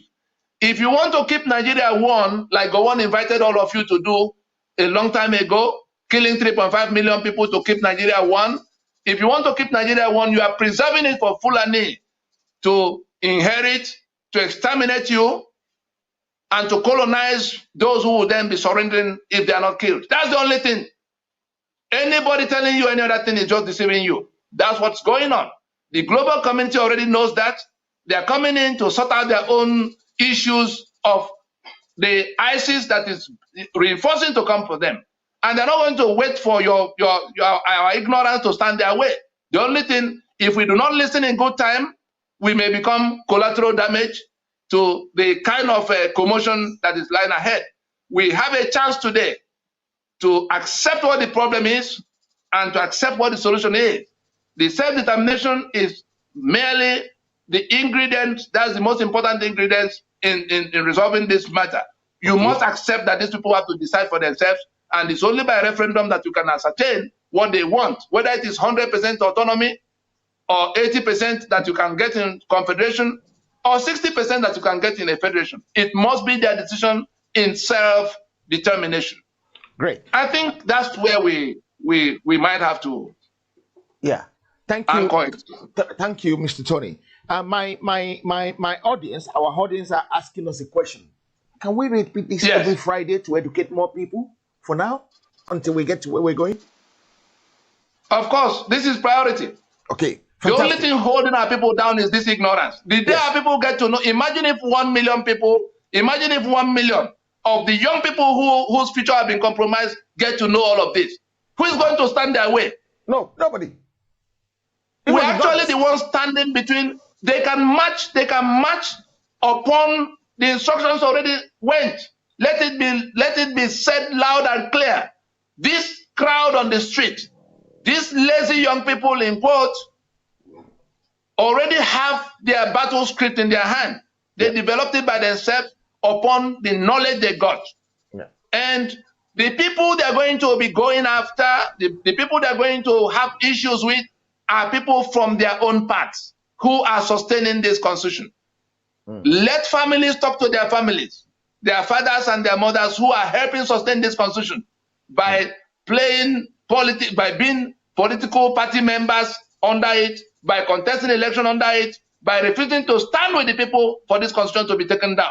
If this snap, all of those identified will be the target and object of engagement for this mob, this crowd that is building up. Yeah. They are not going to go back to their house until they hear a definite pronouncement on how this constitution will be jettisoned by the government. Okay. The constitutional force majeure we were talking about, is that the owners of Nigeria have now come to enforce their own will in the matter of the social contract. The constitution is a social contract. Like every other contract, there's always provision for force majeure to suspend obligations if extraordinary circumstances arise in the contract that make performance impossible. The extraordinary circumstances that have arisen in the Nigerian social contract, that's the constitution, is that they have one side of the country, small section of the country has truncated the federation we thought we were building. We are no longer a federation. We are now a unitary state. One section of the country has truncated the union of equal partnership we thought we were building. One section of the country that imposed Sharia has now made human life not sacrosanct. We insist that human life must be sacrosanct. And with all of that, we can see more of what they are doing, threatening us that they are coming to take our lands, having seized our assets before, to exterminate us. We now consider these items sufficient extraordinary circumstances to declare an emergency around the social contract. That's what the force majeure that we're talking about is. The owners of Nigeria are coming to say, we suspend obligations. It's not going to, there will be a time frame within which discussions can still happen. The US took 7 months to listen to all these details last year. Let nobody be under any illusion. They took their time. All the departments of government that need to understand, all the instruments that need to be signed have been signed for how these matters can be brought into alignment with their own, objective, with their own national security, concerns in our sub-region. The US is at war with ISIS. Somebody brings in ISIS to reinforce. That's the battlefield we are in. That's the battlefield we are caught in. Al-Qaeda is coming from the other flank to join. That's the battlefield we are caught in. And people are still discussing the election in 2023. Yeah. The battle is here already. People are being killed. All of those who are dying in all the places where Fulani herdsmen turn up, so-called Fulani herdsmen, the Fulani militia, turn up from everywhere. They are just people dying in this war. It's already here. We have a chance to reverse the situation by putting this constitution at the center of the discussion. Can I ask you one question? Have you got time to take some call from our audience, or should we leave that till next week? Should we take some calls? If anybody wants to call, we're here. Okay. The reason I chose to come to your station, we could have been addressing them in their places of gathering, but I looked at the numbers. In Lagos alone, more than 10 places. They're in Port Harcourt, they're in Benin, they're in Owerri, everywhere. We said, okay, instead of going one after the other, let us first address everybody from an electronic platform. And so we are in the rally. This, all of what you've had here could have been delivered from the podium of the rally, like I said, but it would have been a rowdy, some of the young people, if we don't manage this information, if we don't act quickly enough, some of the young people that are going to find out that they are being scammed by people they thought were looking out for them are going to do it their own way. So we have a choice to solve the matter, or we head on to wherever they take us. They are the ones who are on the steering. Yes. Nobody's going to ask them to relinquish the steering because they've waited long enough. And what did they get for their patients? Nothing. They were called lazy. Absolutely nothing. They were called lazy. People who have done their part and the society is failing them. And you thought it would remain like that for all times, or that you go get gun and point at everybody. Let the phone lines open. Okay, ladies and gentlemen, the phone lines are open now. We're going to try and take some few calls. We might not take a lot because we have another program starting shortly.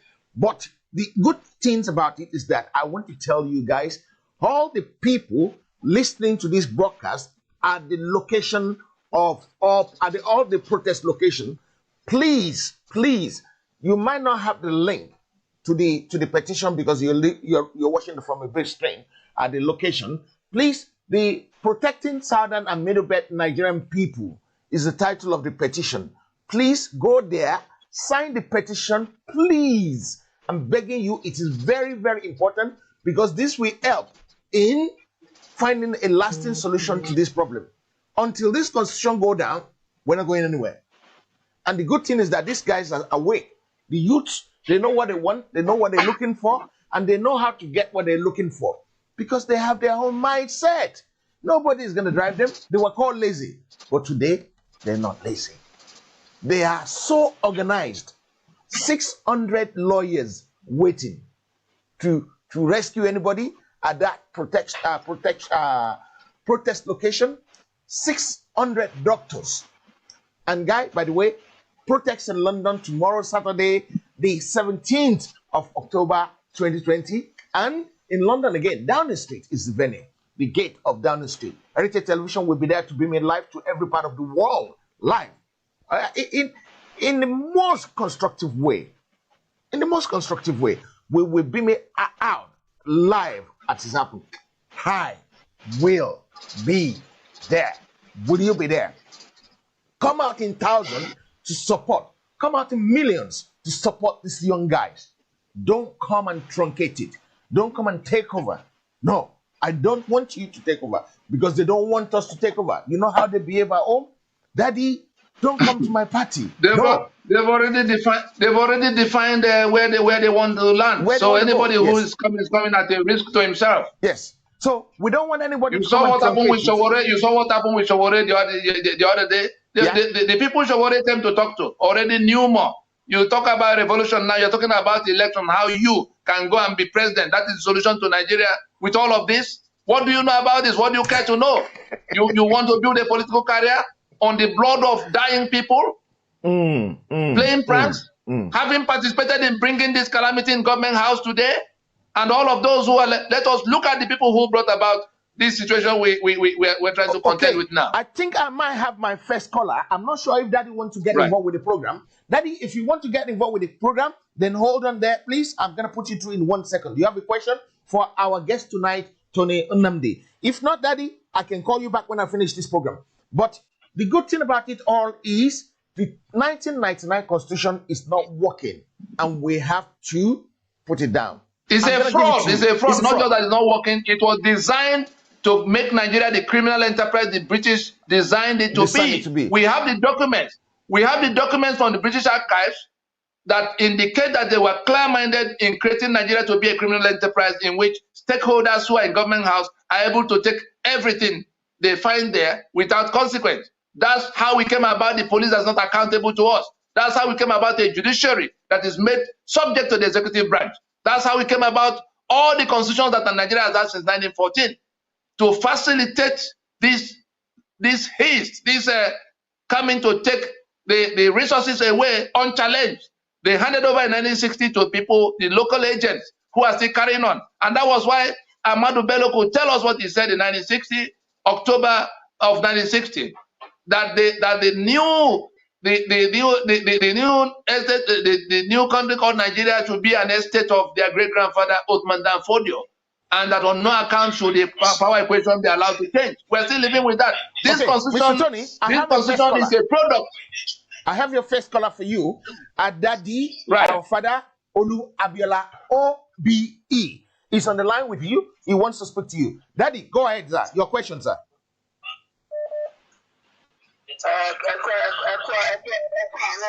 I don't think the man understand Yoruba. Daddy. I know, but for the rest of our well. Okay. Okay, good morning. God bless you. Thank you, sir. My question as I take hold. One, first and foremost, as Nigeria has got a constitution, because in my own opinion, Nigeria has no constitution. The constitution that is used at the moment was written and got together by somebody who hoped to rule Nigeria forever. And that is Abacha. Abacha's constitution is what we are using now, which is wrong and not acceptable. Secondly, there are so many appointments which are not necessary for Nigeria at the moment in our stage. Now, there's still need for governments in Nigeria. We are not a colony. The people are protesting now, that the people they are voted for are not doing what they wanted them to do. They are doing their own thing. We are the colonial authority ourselves. Nigeria don't need governors. We don't need governors. Now, another thing is, even politicians are not necessary. For Yoruba in particular, Yorubas have their kings, the Orbans are the chiefs, who represent them or speak for them and look after them. These our Orbans have not been trampled on the floor. They have no respect anymore. The government can dismiss them or bring them to office. The Orbans in the Yoruba land are the traditional rulers. They are natural rulers. There's a lot of work to talk about that, but I don't want to waste your time. So we don't need governments in Nigeria. We don't need House of Representatives or House of Chiefs or Majority or Senate. What we need is all the emas, the Southerners, the Obat to take control of their people and get them organized. We don't need governors in Nigeria. We don't need representatives in Nigeria. Because our others, the Southerners, the emas, they represent the people. They are the ones who should be in control in Nigeria at the moment. And things should be better. I have a lot to say, but that's what I want to have your opinion about. We do not need governors in Nigeria. It's a waste of money, waste of opportunity, and it's dumping on our others, our natural rulers. They are our representatives. Thank you very much. Thank you very much, Daddy. That is Daddy Olu Abiola. Daddy is about 92, 93 years old, and he has a lot of wisdom, godly wisdom, human wisdom, even experience under his belt. Daddy, we want to give you a very big thank you. You can continue listening to the program on your device while I try to bring some more calls in. Thank you for your advice, Dad. I have Ayo Ogundimo, our constitutional expert, on the line with you. I'm not sure if Mr. Tony is still there. Have I lost you? I think I might have lost Tony. Tony, if you can hear me, please try and reconnect. Please try and reconnect. While we're waiting for Tony to reconnect, people are asking me for the venue of the protest tomorrow in London. It's in London. If you are in London, if you are out of London, if you're in Birmingham, Manchester, Wales, Scotland, anywhere you are, Brighton, please give it a go. Come to London tomorrow. Come to London. You can stay with some relatives. Come and fight for your rights. Come and fight for your life. Come and fight for your children's life and rights. Come. We do social distancing. Make sure you bring your nose covering, your face masks while you're coming. In other parts of the world, they're protesting Nigeria, every part of Nigeria, especially the southern part. We're still waiting for Tony to come back. Okay, Tony is trying to call me. Let me just try and speak to him quickly. 1 minute, please.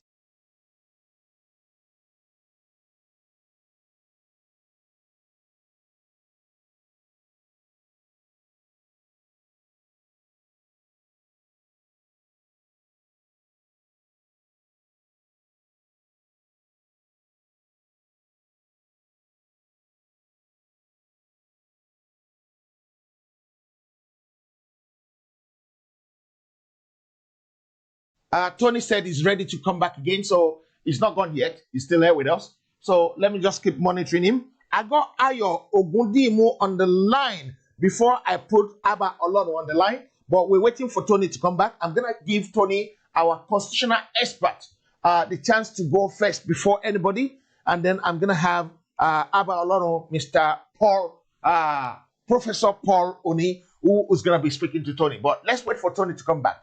Tomorrow, in London, in central London, the program is ongoing tomorrow in central London. Oh, fantastic. I can see him knocking on the door. Now, I'm waiting for it to go green. As soon as it goes green, we will continue the program. Ayo Ogundimu is the one who's going to go first. I know Dr. Pauloni, I know you're on the line with us as well. Tony tried to come in. He lost it. I think he's going to try again. If not, I might have to reset him up quickly. Let's see. He's trying to put his key through the door. 11:22, yes. Let's see. He tried some few minutes ago before he lost it. So let's see if this is going to come in now. I don't want anything to truncate this information we're putting out today. So like I was saying to you guys, yeah, tomorrow, London, Downing Street. Caller on the line. I'm going to put you on hold for a second. Caller on the line. You have to wait there, please. Now I have 3 people waiting. Tony cannot make it. Pauloni, I'm gonna call you back there. Let me try and bring. I will pin the number in a minute. Is there a British number? Can I stay on the line? Is it British? It's a British number. You can stay on the line. Or if you want me to call you back, I can call you back, man. No. It's fine. I can stay on. Okay, stay on then. Yeah. I'm gonna call you back, Dr. Pauloni, because I need to make sure Tony comes. Oh, don't worry. Stay there. Dr. Pauloni, stay there, please. Yeah. Let's try and bring our man back. We lost him, but it's not the end of the world. Technology is working for us this morning. I actually want to ask him what network is he using from location 9, because his reception seems to be very, very good. Okay, this is the new link for you, sir. Let's send you the new invitation. Invitation sent to Mr. Tony. He hasn't opened it. Let's see. He's delivered. Okay, fantastic. He should be here and he should be back anytime from now. While we're waiting for that, yeah, I know Tony knows what Mr. Ayo Ogundimu, our constitutional expert, wants to talk about. Mr. Ayo, I'm gonna send you a link so that I can actually bring you in live, so that our audience can actually see you. So expect your link in 1 second, Mr. Ayo Ogundimu. So Ayo Ogundimu, you can put the phone down. I'm gonna send you a link so that you can come into the studio yourself. We'd love to see your face. You've been part of this all along the line, and we're working for the same call. Is that okay, Mr. Ayo? Yes. Okay. I'll send you a link now so that you can come in. So let's give it to my young lady on the line. Even though Tony might not be hearing you, but go ahead. Ask a question. He's not going to hear me. I need him to hear me. Okay, hold on then. Let him come back. Yeah, just hold on. Stay there. Let him come back. Yeah. Thank you. Dr. Pauloni, while we're waiting for Tony, I think Pauloni is gone. Okay. Let me try and fix Ayo in as well and have a look at where Tony has gotten to on my radar. Thank you, everybody, for joining me this morning. I really appreciate you. Without you, we cannot be here. And together, we're doing a fantastic job. If you have not shared this program, please kindly do me a favor. Share it as a matter of urgency so that other people can actually benefit from it as well. 11:24, 11:25. So he's trying to come in again, and he's an expert. I didn't even give him any instruction on how to come in the first case, so and he managed to come in.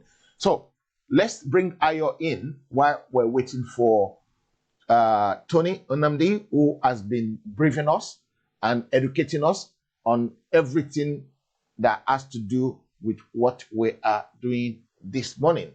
Ogundemu. He's ready to come back. Yes, I believe he's ready to come back, but he hasn't reached my door yet. I can see him trying to put his key through the door, but I haven't seen him inside yet. Okay. Mr. Tony, if you can hear me, could you please turn your device off and on again? I think he's here. He's here. I can see him. Wow, fantastic. He's back. Tony is back. Okay, while we're waiting for Ayo Godimo, I have a young princess on the phone that wants to speak to you. Caller, your name, where you're calling from, and go on. Tony is hearing you now. Tony, can you hear me? I don't know. Hello. No, hold on 1 second. He can't hear me. Tony, can you hear me? No? No, he can't hear me. Okay, do me a big favor. Oh. Okay, let me try this some sign language. Tony, disconnect. Okay. He cannot hear me, but he might have to retry. Tony, please come out and retry again. Please come out and retry. Okay, I've sent him a message. Hopefully, he might get the message. No, it's not getting it. So let me try and find another means of communicating with him because he cannot hear me. So 1 second, Mr. Tony. 1 second, please. Let's bring another one in that I can use to send a message directly to his machine so he can see it. Okay, let's try this. Guys, I'm so sorry for keeping you waiting. We're just battling to bring Tony back. And the lady on the line, I really appreciate your call this morning. Thank you for joining us. Have you signed the petition by any chance? I couldn't find it. I thought it'd be attached to this live, but it wasn't. It's right at the bottom of the broadcast. It's right at the bottom of the broadcast. In the description. Yes. No, it's not. It's saying something else. It's not. It doesn't say petition. It says. It says Facebook. It says like our Facebook. It's still more. There's still more at the bottom of it. There's still more links there. All right, I'll go back and look. Please, yeah, but stay there so that we can bring Tony back. He's switched off completely now from the screen. No, I think he's trying to reconnect. Like I've just sent him a message to say, please reconnect. Okay, he's coming back again now. I can see. I can see that it might be the network not strong enough because my screen looks slightly blurry, so it looks like it might be the connection. It might take some time for it to get to you. I think we put about 30 seconds delay in the program, so in case somebody wants to do something funny. Okay, I am there. Tony, can you hear me now? Oh my word. What's going on? Don't believe it. Tony, can you hear me? I can't hear him as well, which is a shame. I cannot hear him. Okay, Citizen AY is trying to come in. Let's try and find out what is wrong with this thing here, which is not normally something that's. Let me see. 1 minute, please, guys. We're very sorry for this. We're trying everything to fix it. It's all right. It doesn't. Thank you. It doesn't have audio for Tony. So how come I don't have audio for Tony? Okay, I have audio for Tony. Okay, I'm gonna have to call Tony again. Can you hear me, Tony? Can you hear me? Can you hear me? Yeah. But I cannot hear you. No. You, me, here, no. So turn your phone off. Your phone, turn it off, off, and we start again. Okay, thank God I've managed to do that. While we're waiting for that, I think Mr. Ogundimu is probably here now. Mr. Ogundimu, your network look blurry. Hey, let's see. Hey, is that gone? Yeah, yours is delayed. It's gone again. It's gone again because we couldn't speak to him. Guys, I'm so sorry, awful so sorry for this. Wow, guys, you are online. There's so many people online. Yeah. Okay. So thank you very much. Yeah. Everybody watching this program, please and please and please, Mr. Michael, they're not gonna go away. They're not gonna go away. They're gonna be on the street for as long as it takes. Did you remember the uprising in Hong Kong? Did you remember? And if you want to come and insult anybody on my program, please stay away from my program. Don't insult anybody intelligence. If you want to start writing some stupid comment on my program, I don't entertain that. We need to work together on this regardless of where you stand. It doesn't matter where you stand.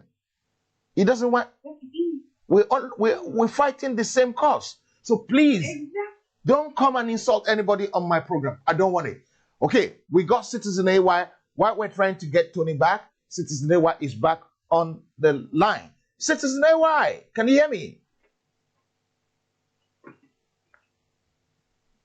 Citizen AY.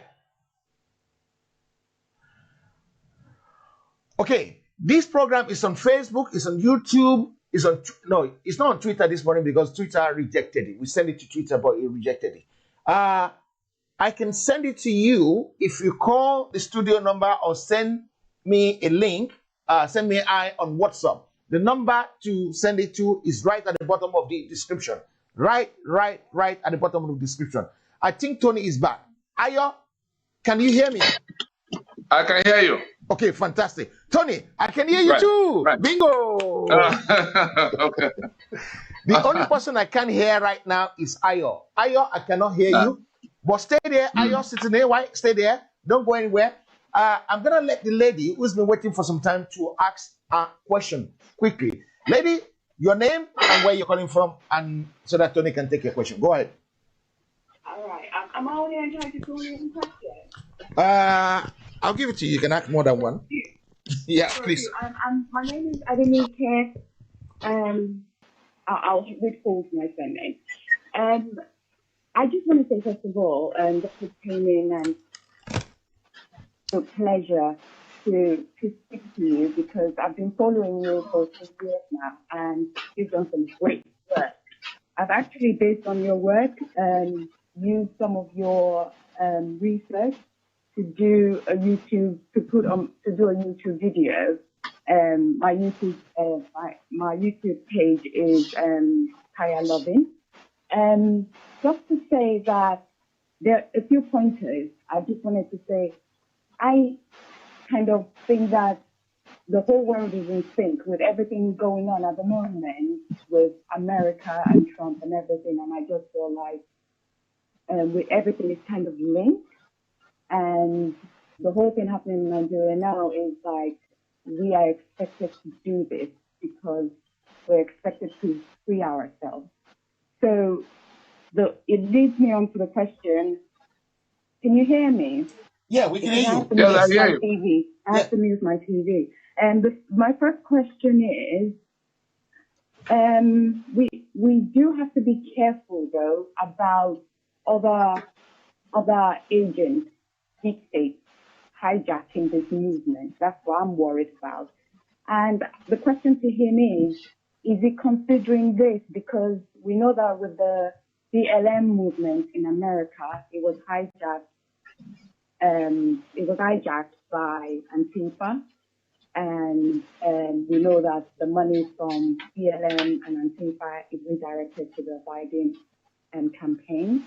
And so we want to say, I want to kind of propose the question to him that is he concerned at all that this movement would be hijacked by the deep state, which is our oppressors, because they do this every time. Once we're trying to free ourselves, they reroute us back into the pen. Did you get? Yeah. Will it be hijacked? Over to you, Tony. Sis, you can listen to the answer. No, I can assure the caller that all of what could be the motive and mechanism for hijacking had been thought about. The demand of the protests are such that there's nothing to hijack.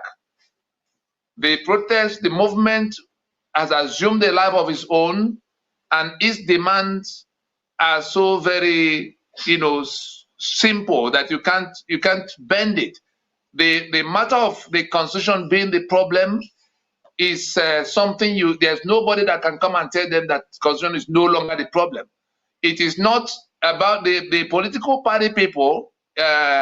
Initially, the sitting government, the ruling party wanted to present it as something being sponsored by the PDP or the opposition.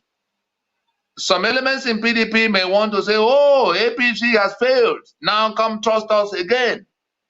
Those are not the pursuits of the movement. That's the movement is after a more fundamental thing that treats APC and PDP as what you could call they are co-travelers on that wrong ship. They are they are the same, one and the same, as long as it's that constitution they want to hang on to. So there's there's nothing to hijack really. The genie is out of the bottle already. The young people are on the street. They've identified the constitution as the problem, and there's nothing that will come between them and taking down that constitution. The only choice to be made now is how we want to manage that process. Do we want to wait for it to become disorderly first, for people to be killed on such a scale? Because the union is now up in dispute. The union is disputed. The constitution that brings us together is what is being rejected. I think I will let me switch on to another power, another set. Just the power has gone down in this, and it doesn't seem to be connecting properly. You notice that the lighting is reducing. Is about the power. No, don't worry about worry about the lighting. The thing has to adjust itself, so we can hear you. It's fine. All right. It's fine by us. Right. Okay. All right. If it's still good, So that's what it is. There's nothing to hijack. People are watching out for them. They've come from all angles to try to hijack the people who are staging revolution, fake revolution that relate only to elections. It's not about the election. The people talking about free and fair election, ask them by what constitution would the winner govern. If it is this 1999 constitution, tell them we say they are criminals. They should get away. The ones who say they are going to provide better leadership under this constitution is like saying I'm going to be able to fetch water with basket. This constitution is the basket, and you can't fetch water with it. That will go to these youth that are on the street now. Everything they require to succeed have been made impossible by this constitution. The security we seek, all of us seek for ourselves, have been made impossible by this constitution. Everything. So let us turn off the tap. Let us turn off the tap. Everything else we do is a matter of mopping. Even if you bring an angel to come and run Nigeria under this constitution, that angel will fail, because all the provisions, everything you see happening are the things mandated by this constitution. If the only thing that comes out of this process is that this constitution goes down, whatever else comes will be a product of discussion. Nobody's going to be able to introduce any kind of violence. The people who are talking about calling us soldiers is not, because those soldiers also come from some places. If you are not going to bring out only Fulani soldiers to overwhelm the rest of Middle Belt and Southern Nigeria, we are waiting. Let's see how it all goes. ISIS is in your midst. Al-Qaeda is coming to join you. There's nothing we can see that assures us you are not in camp, you're not in bed with them. Those who ought to know now know. They are saying it loudly. So it's no longer a matter of let's go and give them some trickles. But again, I have to caution the people from the South and Middle Belt who are helping to uphold this constitution. You are the one these young people will be coming for individually. If they have, whatever be the families of those people who are holding onto this constitution from South and Middle Belt of Nigeria, whether they are senators, whether they are House members, whether they are in the state assemblies, whether they are as governors, whether they are in political party planning to go to another election under this constitution, you are putting yourself on a head-on collision with this angry mob. You are putting yourself on a head-on collision with a crowd that has nothing to lose anymore. We can avoid the fool if you think you can push them back.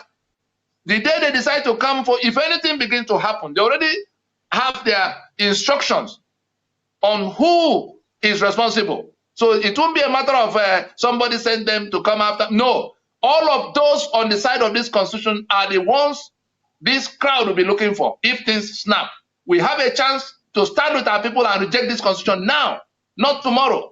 Anybody who does not speak up, whether you are in politics or you are in the church or you are in civil society or you are a lawyer, anybody who does not speak up now in favor of jettisoning this constitution immediately is a part of the problem. And when this crowd will move away from being in one place, they will be coming for such people if they can identify them. And it will be an objective identification. The reason they are clinging onto this constitution is because of the humongous personal profits it brings to them. Look at how much money gets paid to the senators and the House members. Look at how much money the governors take away because the constitution permits them not to account for it. In the National Assembly, the one you hear they call constituency projects is because the executive branch has the spare key to the treasury. And then they are taking their own from what the executive should have been controlling alone. So they cooperate among themselves. They leave the people in the rain. They leave them to die. They leave them to their own devices. Are we still there? Thank you very much. I have another caller from I think it's somewhere from West Africa. This number looks strange to me. Sir, could you go ahead? Your question, sir. Doctor, are you still there? Dr. Paul Oni. While we wait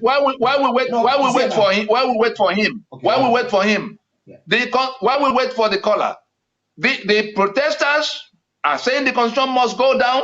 The protesters are saying no further elections. No further elections will be tolerated under this constitution. National election. We're not concerned about municipal or state, off-season elections. We're talking about 2023 election. The preparation towards it, the preparation towards 2023 is an affront on the sovereignty of the people, is an affront to these young people who are rejecting this constitution because you are telling them that's why it was Mahmoud, the one that is INEC chairman, had to rush forward with a date of election for 2023 just to see who he can deceive among the people who are asking for something different. It's not about electoral reform.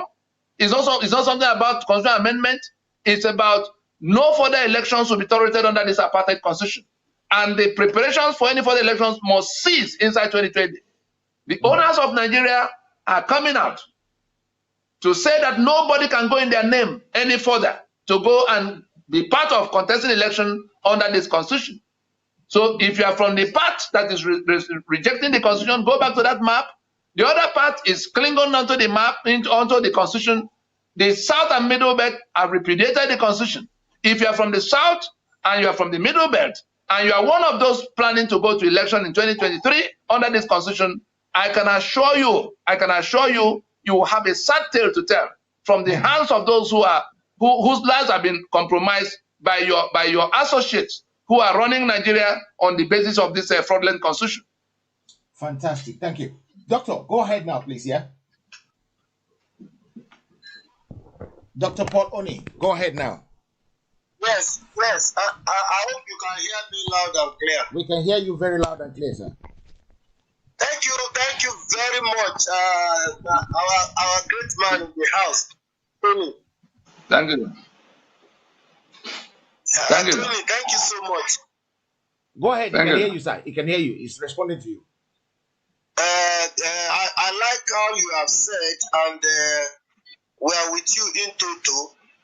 The only aspect I would love to correct the mistake that we are making and we are trying to make, that I would love us to correct in all our broadcasts, is that the fact that the British are against us, the British enslaved us. No doubt they contributed to our enslavement, but through research, we have discovered that our own people put themselves in this mess.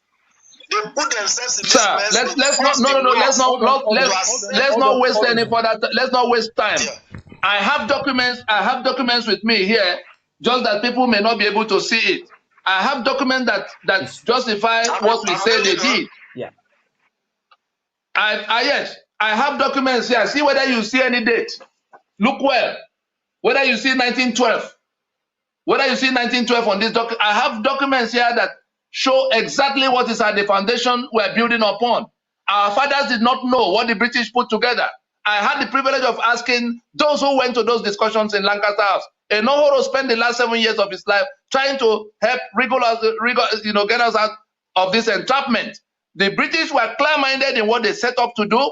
They are still maintaining it by every crook and the foul means possible. You saw the Archbishop of Canterbury rolling out red carpet for Buhari at the peak of the killings happening. If not that the US has taken a position, it's because the US has taken a position that touch on their national security. That's why the British House of Lords began to talk about ethnic cleansing. Did they not know it was ethnic cleansing all the while? Chatham House and the rest?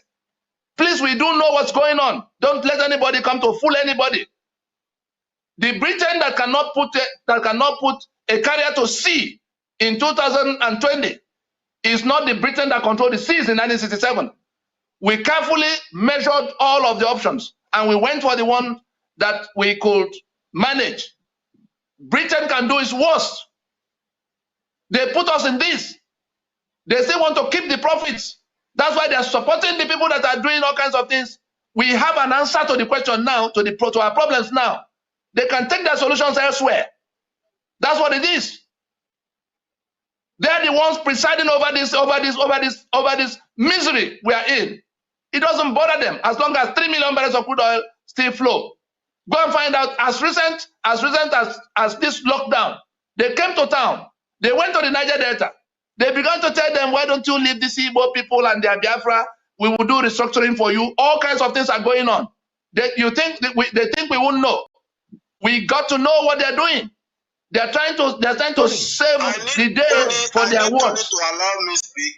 He wants to say something. Go ahead, sir. No, you were suggesting. I'm just answering you on the question of the fact that the British are completely on the side of our enemy on this matter. That's what it is. Let him ask the question. Go ahead, sir. Ask your question. Other than that. Okay.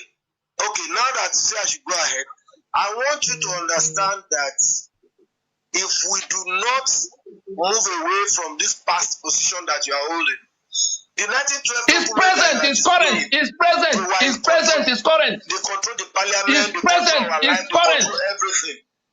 But they were also in contact with our people. We are talking close to independence. We are talking 1945. We are talking 1949 to 1950. That time you are showing us is far back. That's when the amalgamation started. But towards the independence, when we had the opportunity of putting the secession clause in our constitution, our people rejected it. Our people threw it out. They accepted a constitution that is a national constitution that does not accept referendum. Doctor, I think we lost Tony. We lost Tony a little bit. We lost Tony. Let him come back. The secession clause. Yes. And it is within that same old constitution that they have brought out this useless one that they are operating. So I want to advise that my people normally say in Yoruba that we should look for more friends and not more enemies. We are not fighting the British here. We are not fighting the West here. It does not favor us to fight them. What we are doing inside Nigeria is to look for our freedom. And in this world that we are in now, in this planet Earth that we are in now, the West is in control. So what does it favor anybody to continue to cut their enmity? What does it favor anybody? Where will that one get us? By fighting the British, by fighting the US, where will that one get us? When there are people that are propounding freedom, there are people that are putting sanctions on those that rig your elections, there are people that are talking against killings. Why are we always now using them as our enemy? What do we gain in that? And again, finally, let me tell you that the protest going on in Nigeria is a gradual process. Àwọn Yorùbá máa ń sọ pé wẹ́rẹ́wẹ́rẹ́ ni lójó tó bá dókè á bù làlà. That is, fire burns gradually up to the time it will explode. We have not gotten to the time to the portion you are talking about, especially in the southwest, in the middle belt, and generally in the south. What they are using now is a protest against police harassment, which is gradually moving towards asking for, balance of government, independence, and all. We, myself, the old ones, we are going out tomorrow. Our children are outside. They've been outside. They have been outside since morning. They'll be outside tomorrow. They'll be outside on Sunday. We, the elderly ones, we have organized what we call the Christian parades, which is a Christian protest walk. We call it prayer walk. We are going to start it tomorrow morning. Elderly people, all pastors, all church members, they'll be on the streets, starting from Abeokuta, all over the southwest, all over the south. So let us follow it step by step. When you blow like this, we that we are inside, we should educate you on the level of our program. We are going together. Everything you are saying is what we want, is what we are going to do. There's a gradual process, and we don't want you to continuously cut the enmity of the British and the enmity of the West. That is not the goal. That will get us nowhere. That it will get us nowhere. Okay. That is my contribution. Thank you very much, sir. Thank you. We really appreciate your contribution, sir. Thank you. I'm going to let you go so that you can listen to it on your device so that I can let other people have the access to the thing. Mr. Tony is trying to come in. So while we're waiting for Mr. Tony, I'm going to lay Ayo Ogundimu, who is our in-house constitution expert. Mr. Ayo Ogundimu, welcome to the program. How are you doing, sir? Good. Can you hear me all right? Yeah, we can hear you all right, sir. We can hear you all right. Good. Great. So what do you have to say to all what we're doing this morning, sir? Well, I want to first of all congratulate Heritage TV for the sterling work that's been done. No. You can't. Sorry, sir. You can't congratulate Heritage TV on this one. We are doing it together. You are doing it. Yes. Even the people listening. I don't want anybody to take glory for what we're doing. We are in it all together. We are working on it together. Even the people that's just giving them water at the protest venue, they're doing something. So it is not a matter that we don't want anybody to take glory for this at all. Exactly. You are doing a lot of work. You, Ayo Ogundimu, you're doing a lot of work. Koiki is doing a lot of work, and we are all doing it together. I thank all the people who are not splitting out abuse anymore. I thank you guys for not splitting abuse. The reason I don't want us to split abuse is that we just want to continue doing what we're doing in a friendly way. Someone was asking me here, they said, when we finally break up, does it mean these people will be fighting us guerrilla war in our new nation? I don't think so. If we have the right system in place, if you want to fight guerrilla war, come and fight guerrilla war. The people that are fighting guerrilla war, they will face the consequences. And on top of that, another thing is that, before you speak, Ayo, another thing is that, don't be fooled. We should win the British American support. It's foolish to fight. We don't want to fight anybody anyway. So tomorrow is very important that you guys come out. Yes. You must come out. Please do. You must come out. You must come out. If anybody wants T-shirt for tomorrow, we can have a T-shirt that says NSAS. We will have the one that says End Nigeria Now tomorrow. We're not doing that. Yes. Tony is trying to call me. Mr. Ayo, I'm going to give it to you. Talk to our people while I talk to Tony quickly, yeah? Go ahead, sir. On the issue that our father, Dr. Oni, I believe, spoke about, it's two-sided. I think people should watch a story called The Journey of an African Colony. And when you watch that, it's on Netflix. Please, I urge you, every Nigerian should watch it. Now, the purpose of me saying that is not for you to judge the British or whatever. We just need to know what happened. Because you see, if you're going to fix your future, you need to know your past. And that is really important. So on that, I have a slight difference with my elderly father, and I, with all respect to them, but we need to know. If we don't know these things, we will keep making the same mistakes. And that ties into the current constitution that we have. I want to thank our great expert, legal expert, Nadi, for the work he's been doing. Look, our people need to know this fact. I know he has been working tirelessly for years, and it's crystallized in this one moment where everybody is now listening. Our youths have taken decisions and said they are no longer prepared to accept being slaves in their own land. I'm really, I'm so in awe of what they've done. They've got lawyers, they've got the protection for them, they've got everything organized. Without elders involved, they are ready to lead. Forget it. Anybody that says they're not ready to lead, they don't know what they're seeing. Our youth are ready. Now, there's something that Dr. Nadi said, and I want to requote it for everybody. Until we dismantle and destroy this fraudulent constitution, until we destroy it and completely dismantle it, we're going nowhere. But in that meantime, I want us to key in into what he said. Section 14.2, and I'm reading it out to you. Sovereignty belongs to the people of Nigeria, from whom the government, through this constitution, derives all its powers and authority. As it stands, the government have not been democratic. They've denied all the powers to the people. They've held all the powers to themselves. They've made themselves judge and jury on millions of Nigerians. They've killed people. They've taken action that resulted in the loss of life of many people. That is why we can no longer rely on this constitution. But I'm giving you section 14.2a.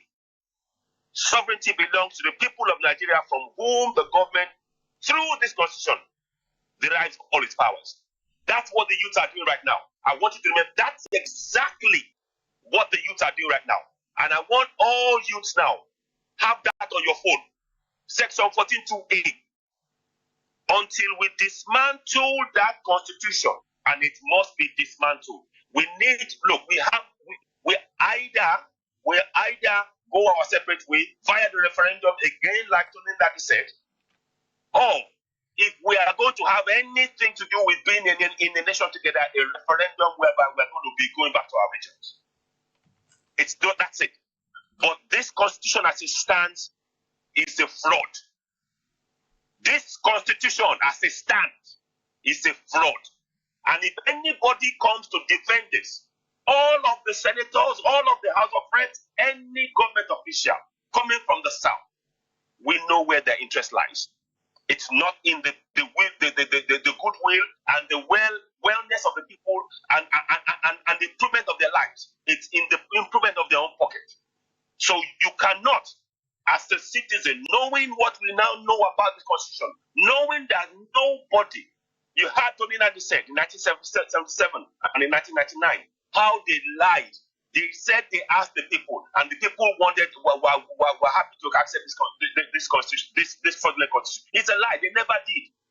They never accepted it. They did not carry out a referendum to ask people in the South, in all the various regions.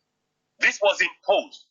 We are not in a democracy. And I'm trying to just roll back because I am feeling my emotions coming out when I'm talking about this. Because I know that millions of people have been denied their rightful place in that contraption. They've been denied because the government has suppressed, oppressed, killed. I'm talking of the likes of Ken Saro-Wiwa I'm talking like the rights of so many people. So many people. The Bendel governor, the former son that was killed, Ige. No.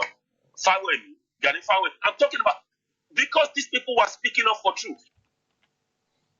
So this constitution, there was something in red, which I actually quoted earlier on, if I can remember what it was.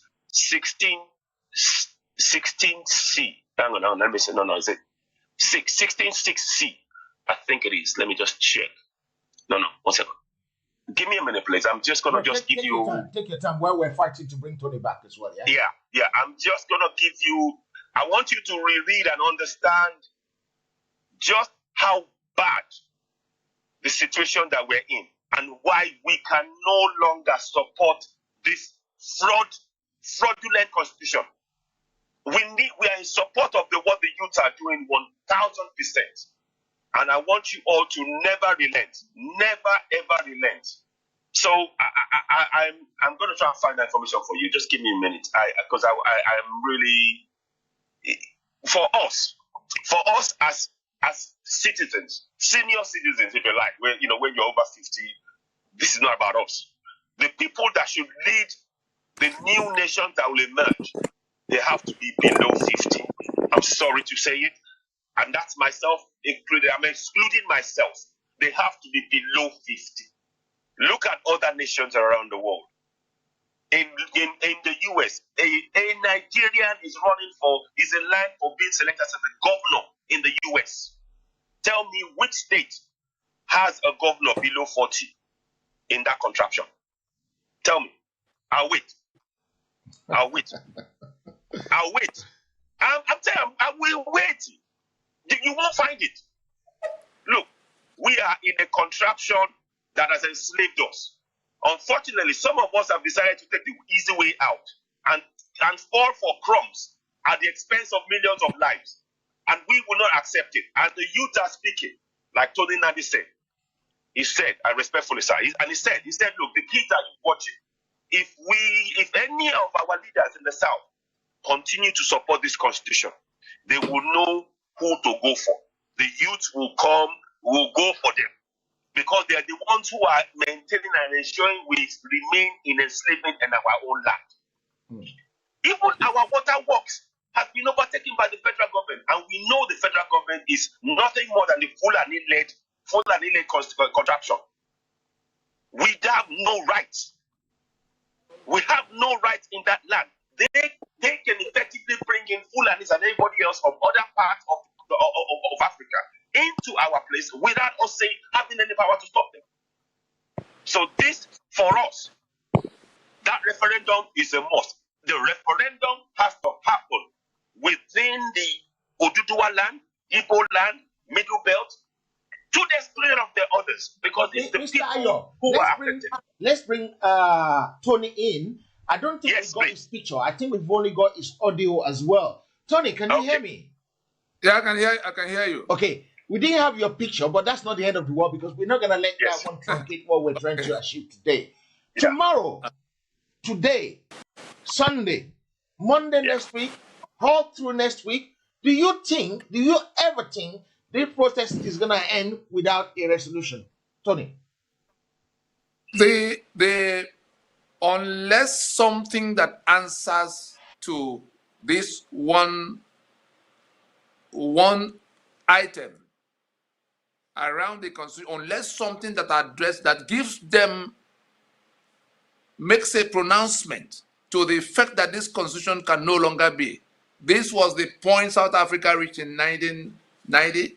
Anything short of that, things can only get worse because these people now know that every other thing is a deceit. If a pronouncement is not made about the fact that this constitution will have to be jettisoned 100%. They have no quarrel with those in government house. Let nobody mix it up. They are not anarchists. We are not anarchists. We are saying let those already elected remain in nominal capacity for the transition. We must go to transition now to discuss the terms of the union starting with whether we want to relate, that is the referendum first, then we come to discussing the terms if our people vote to be in the union. There's the preliminary objection. The preliminary objection here is the question of Sharia. That has to be taken off the table before any discussion of whether we want to be in union can even commence. Because Sharia, the adherents of Sharia owe it a duty of faith to kill the infidel.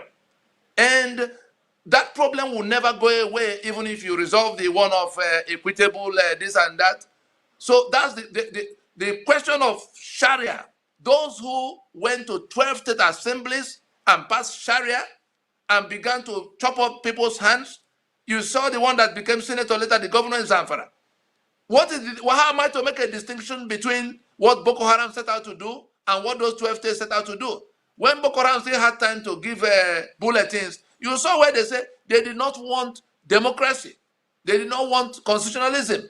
If those 12 states now pass Sharia and Boko Haram be coming to enforce it for them the way we have seen, how am I to make a distinction between the fact that Shekau will go to Chibok to abduct 16-year-old girls, whereas the Senator Ahmed Yerima, the one that was governor in Zamfara, went to Egypt and bought a 13-year-old girl in the name of marriage that is Sharia allows, and he stood on the floor of Nigeria's national conference to tell us that that is what it will be. And he's representing him in the eyes of the world.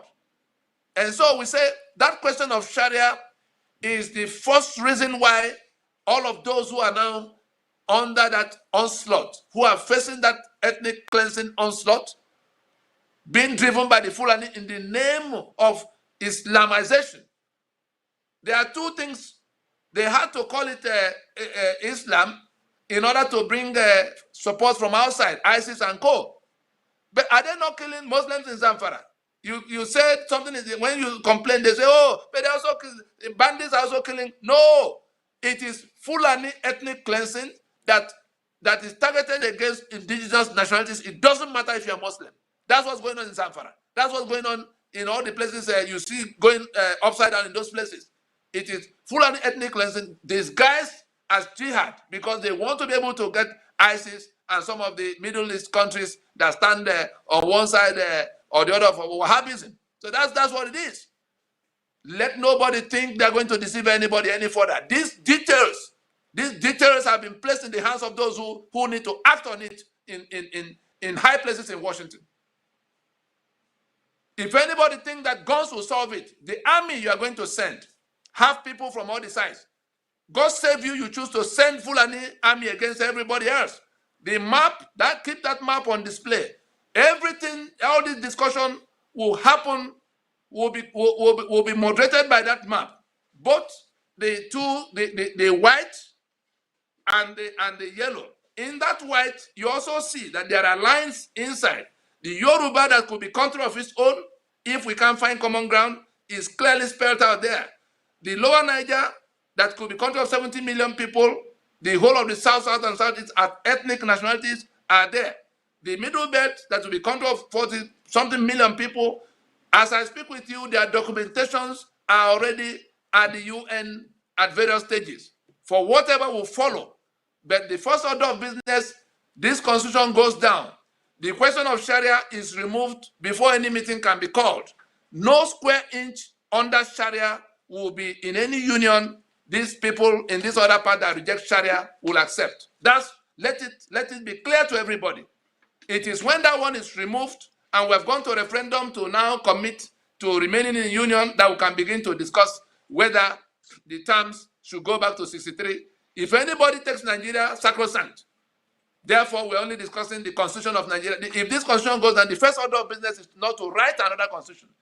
These two questions raised by the preamble have to be taken in the order they will happen. Shall we the people submit our lands and our people to remain in union? Only referendums can answer that. And okay, that Mr. will Tony, not take place. Just one final question before I let you go. Yes. Two things. You promised to come back next week Friday, which is the every Friday now. Right? It's not going to be just to review what has happened in the week. In the week, yeah. So Friday the 23rd is the next time we're gonna have with Tony Nnamdi. We're gonna call it 10 o'clock instead of 9 o'clock this morning so that we don't run late. We're about 10-15 minutes late before we start it today, and it's not good in broadcast time.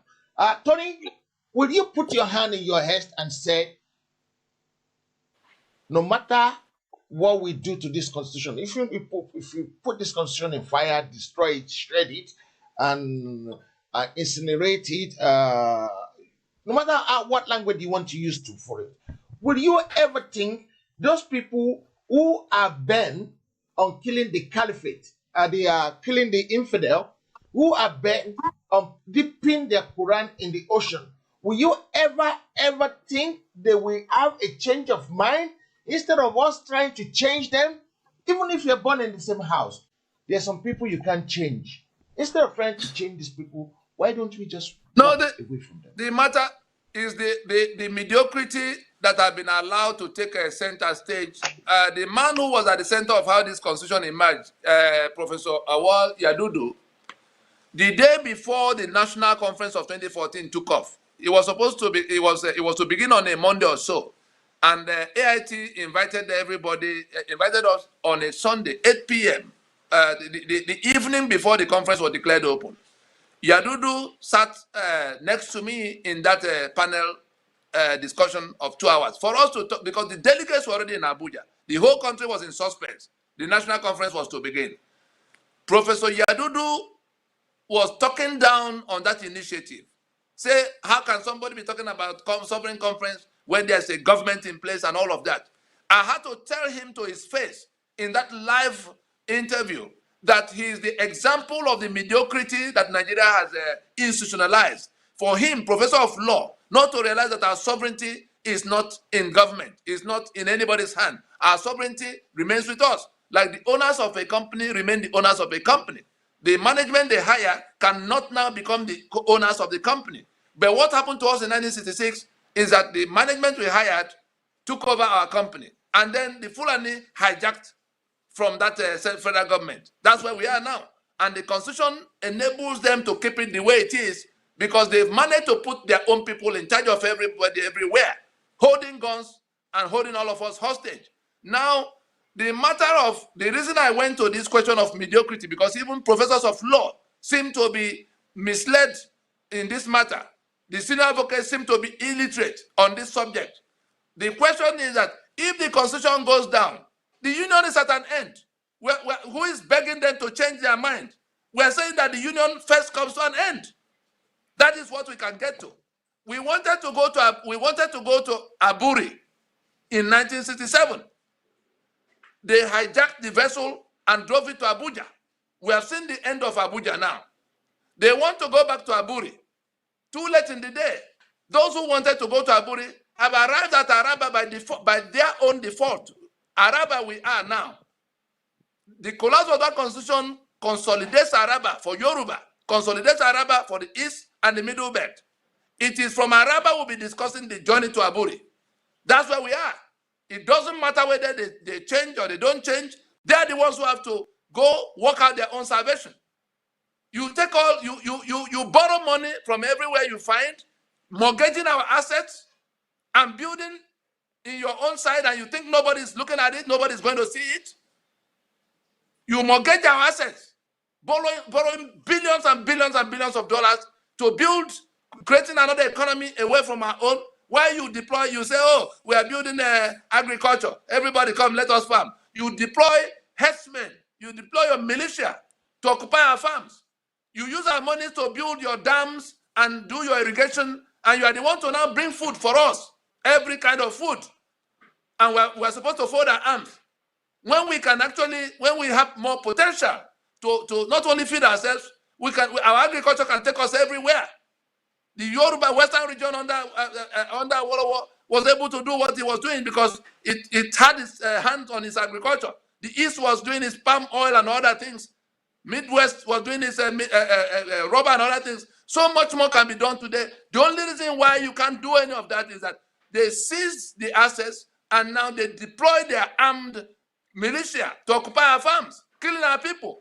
And then they tell us they are doing national agricultural this and that. Every time you hear national, Every time you hear federal, every time you hear Nigerian, put Fulani there and read it again and see whether it doesn't make more sense.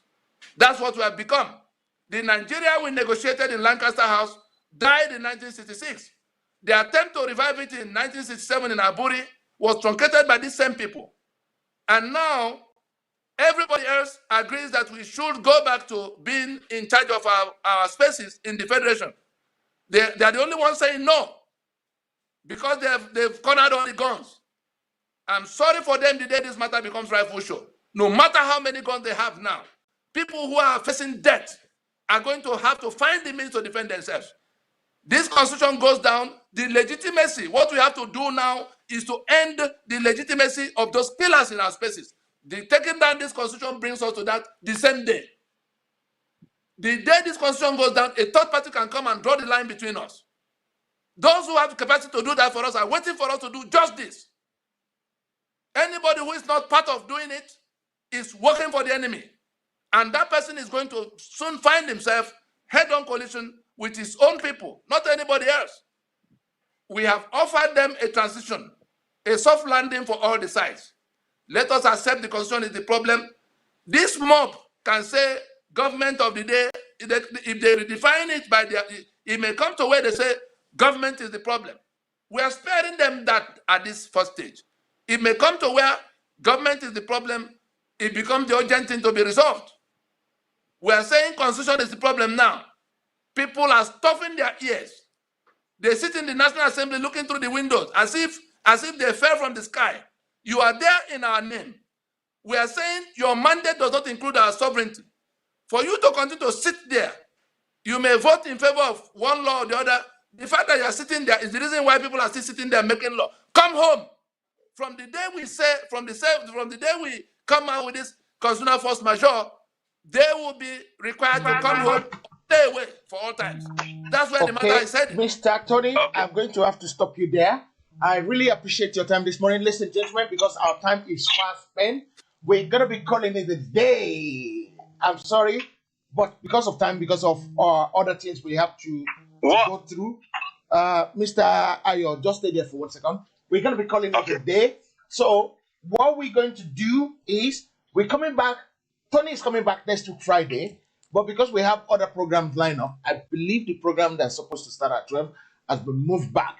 I won't be able to tell you exactly what time it's going to come now because I need to contact the person coming on that program to make sure they can still attend the program. I want to thank everybody who has come here, especially Mr. Tony Onamdi, who have actually fed us so much that we need to know about this. And I hope the youth are still listening. Guys, don't forget tomorrow. Don't forget the petition, the poll, the petition, the poll. Whatever you do, please sign it. Sign the petition. Don't only sign it, share it. Don't be fraudulent with that petition. One man. In closing, we plead with our people, get on YouTube, search for the title, Unraveling the Foundation of the Caliphate Prison. Unraveling the Foundation of the Caliphate Prison. You will hear the full story of how we got to where we are and how we can come out of it. It's been out there, but our people were not listening before. Now, the AK-47 is at their doorstep. We can still defeat that enemy without a shot being fired. They stand no chance to get into shooting in this matter because the battlefield is now redefined. That map you see will be the new battlefield. In 1967, the British were on their side. Today, Britain is not going to be able to help them at all because the U.S. has a national security emergency in our space. ISIS is in this yellow space. The rest of us are facing that danger. And the U.S. said Christians can no longer it will not stand by and watch Christians being slaughtered. Great. Thank you. The instrument to make it happen is already signed. Because of time, so that's Tony, where we are. Tony, we're going to have to take it down because people, the next people are really battling me and my producer, even though I'm the executive director. Thank you, everybody. If I may just quickly add something. Okay, so what our elder John Tony said. Legal person said. Tony Nadi said. I want you to look at section 29(4)(a) and B. For the purposes of this subsection, full age means the age of 18 years and above. And then B, it says, any woman who is married shall be deemed to be of full age. Any constitution that has that kind of a line in it is a fraudulent constitution. Because what they are telling you is that a 3-year-old can be married. And once she's married, she's deemed to be 18 years old. We need to throw this constitution in the bin. We must throw it in the bin and let's get on with building something that will work for us in our own regions. We need to go for Oduduwa, Biafra, Middle Belt, because this constitution must be tough. And we need to start from scratch. So I am fully in support of this, of the youth who are on the streets. And they mustn't relent, because we need to build something that will benefit their future, guarantee their future. Great. We are tired of this failed governance. Thank you very much for that. Guys, I want to thank you all for watching. I want to thank my 2 guests in the studio today. We're going to talk more about this from time to time. But from me and from everybody who has partaken in this program today, I want to say a very big thank you to you all. And until next week, when this program reconvene again, I remain just loyal to you and to you always, Ade Thomas of Heritage Television. Please like the page, subscribe to our YouTube, share the program so that we can get educated on this issue. Sign the petition, subscribe to our YouTube page, like the page, share the broadcast, and watch all other programs that's talking about our freedom. God bless you all.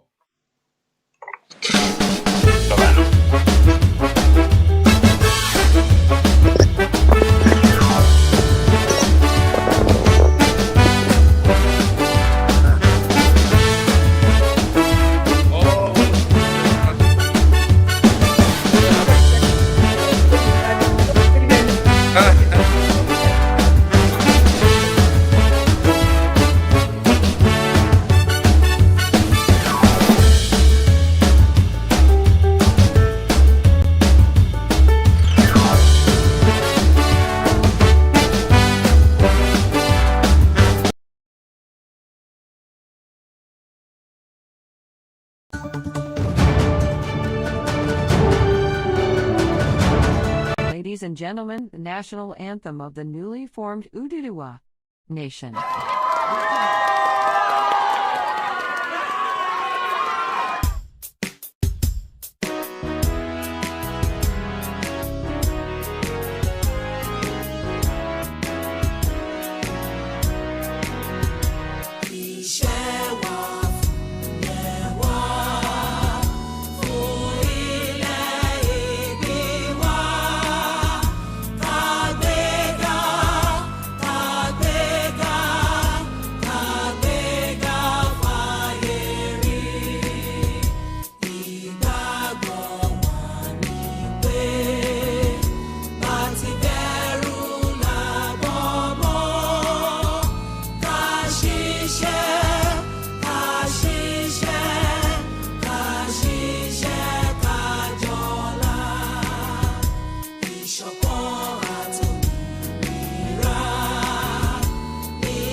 Everybody in London, have you heard that Heritage Television has come up with something new?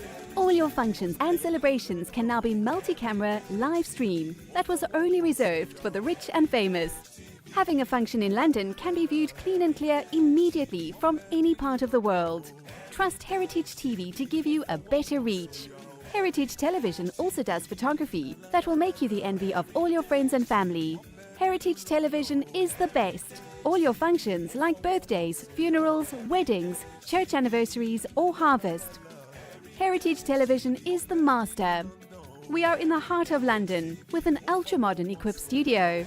You can call us on 020-800-46100 or email us info@heritagetv.co.uk or mobile 0734 1234 560.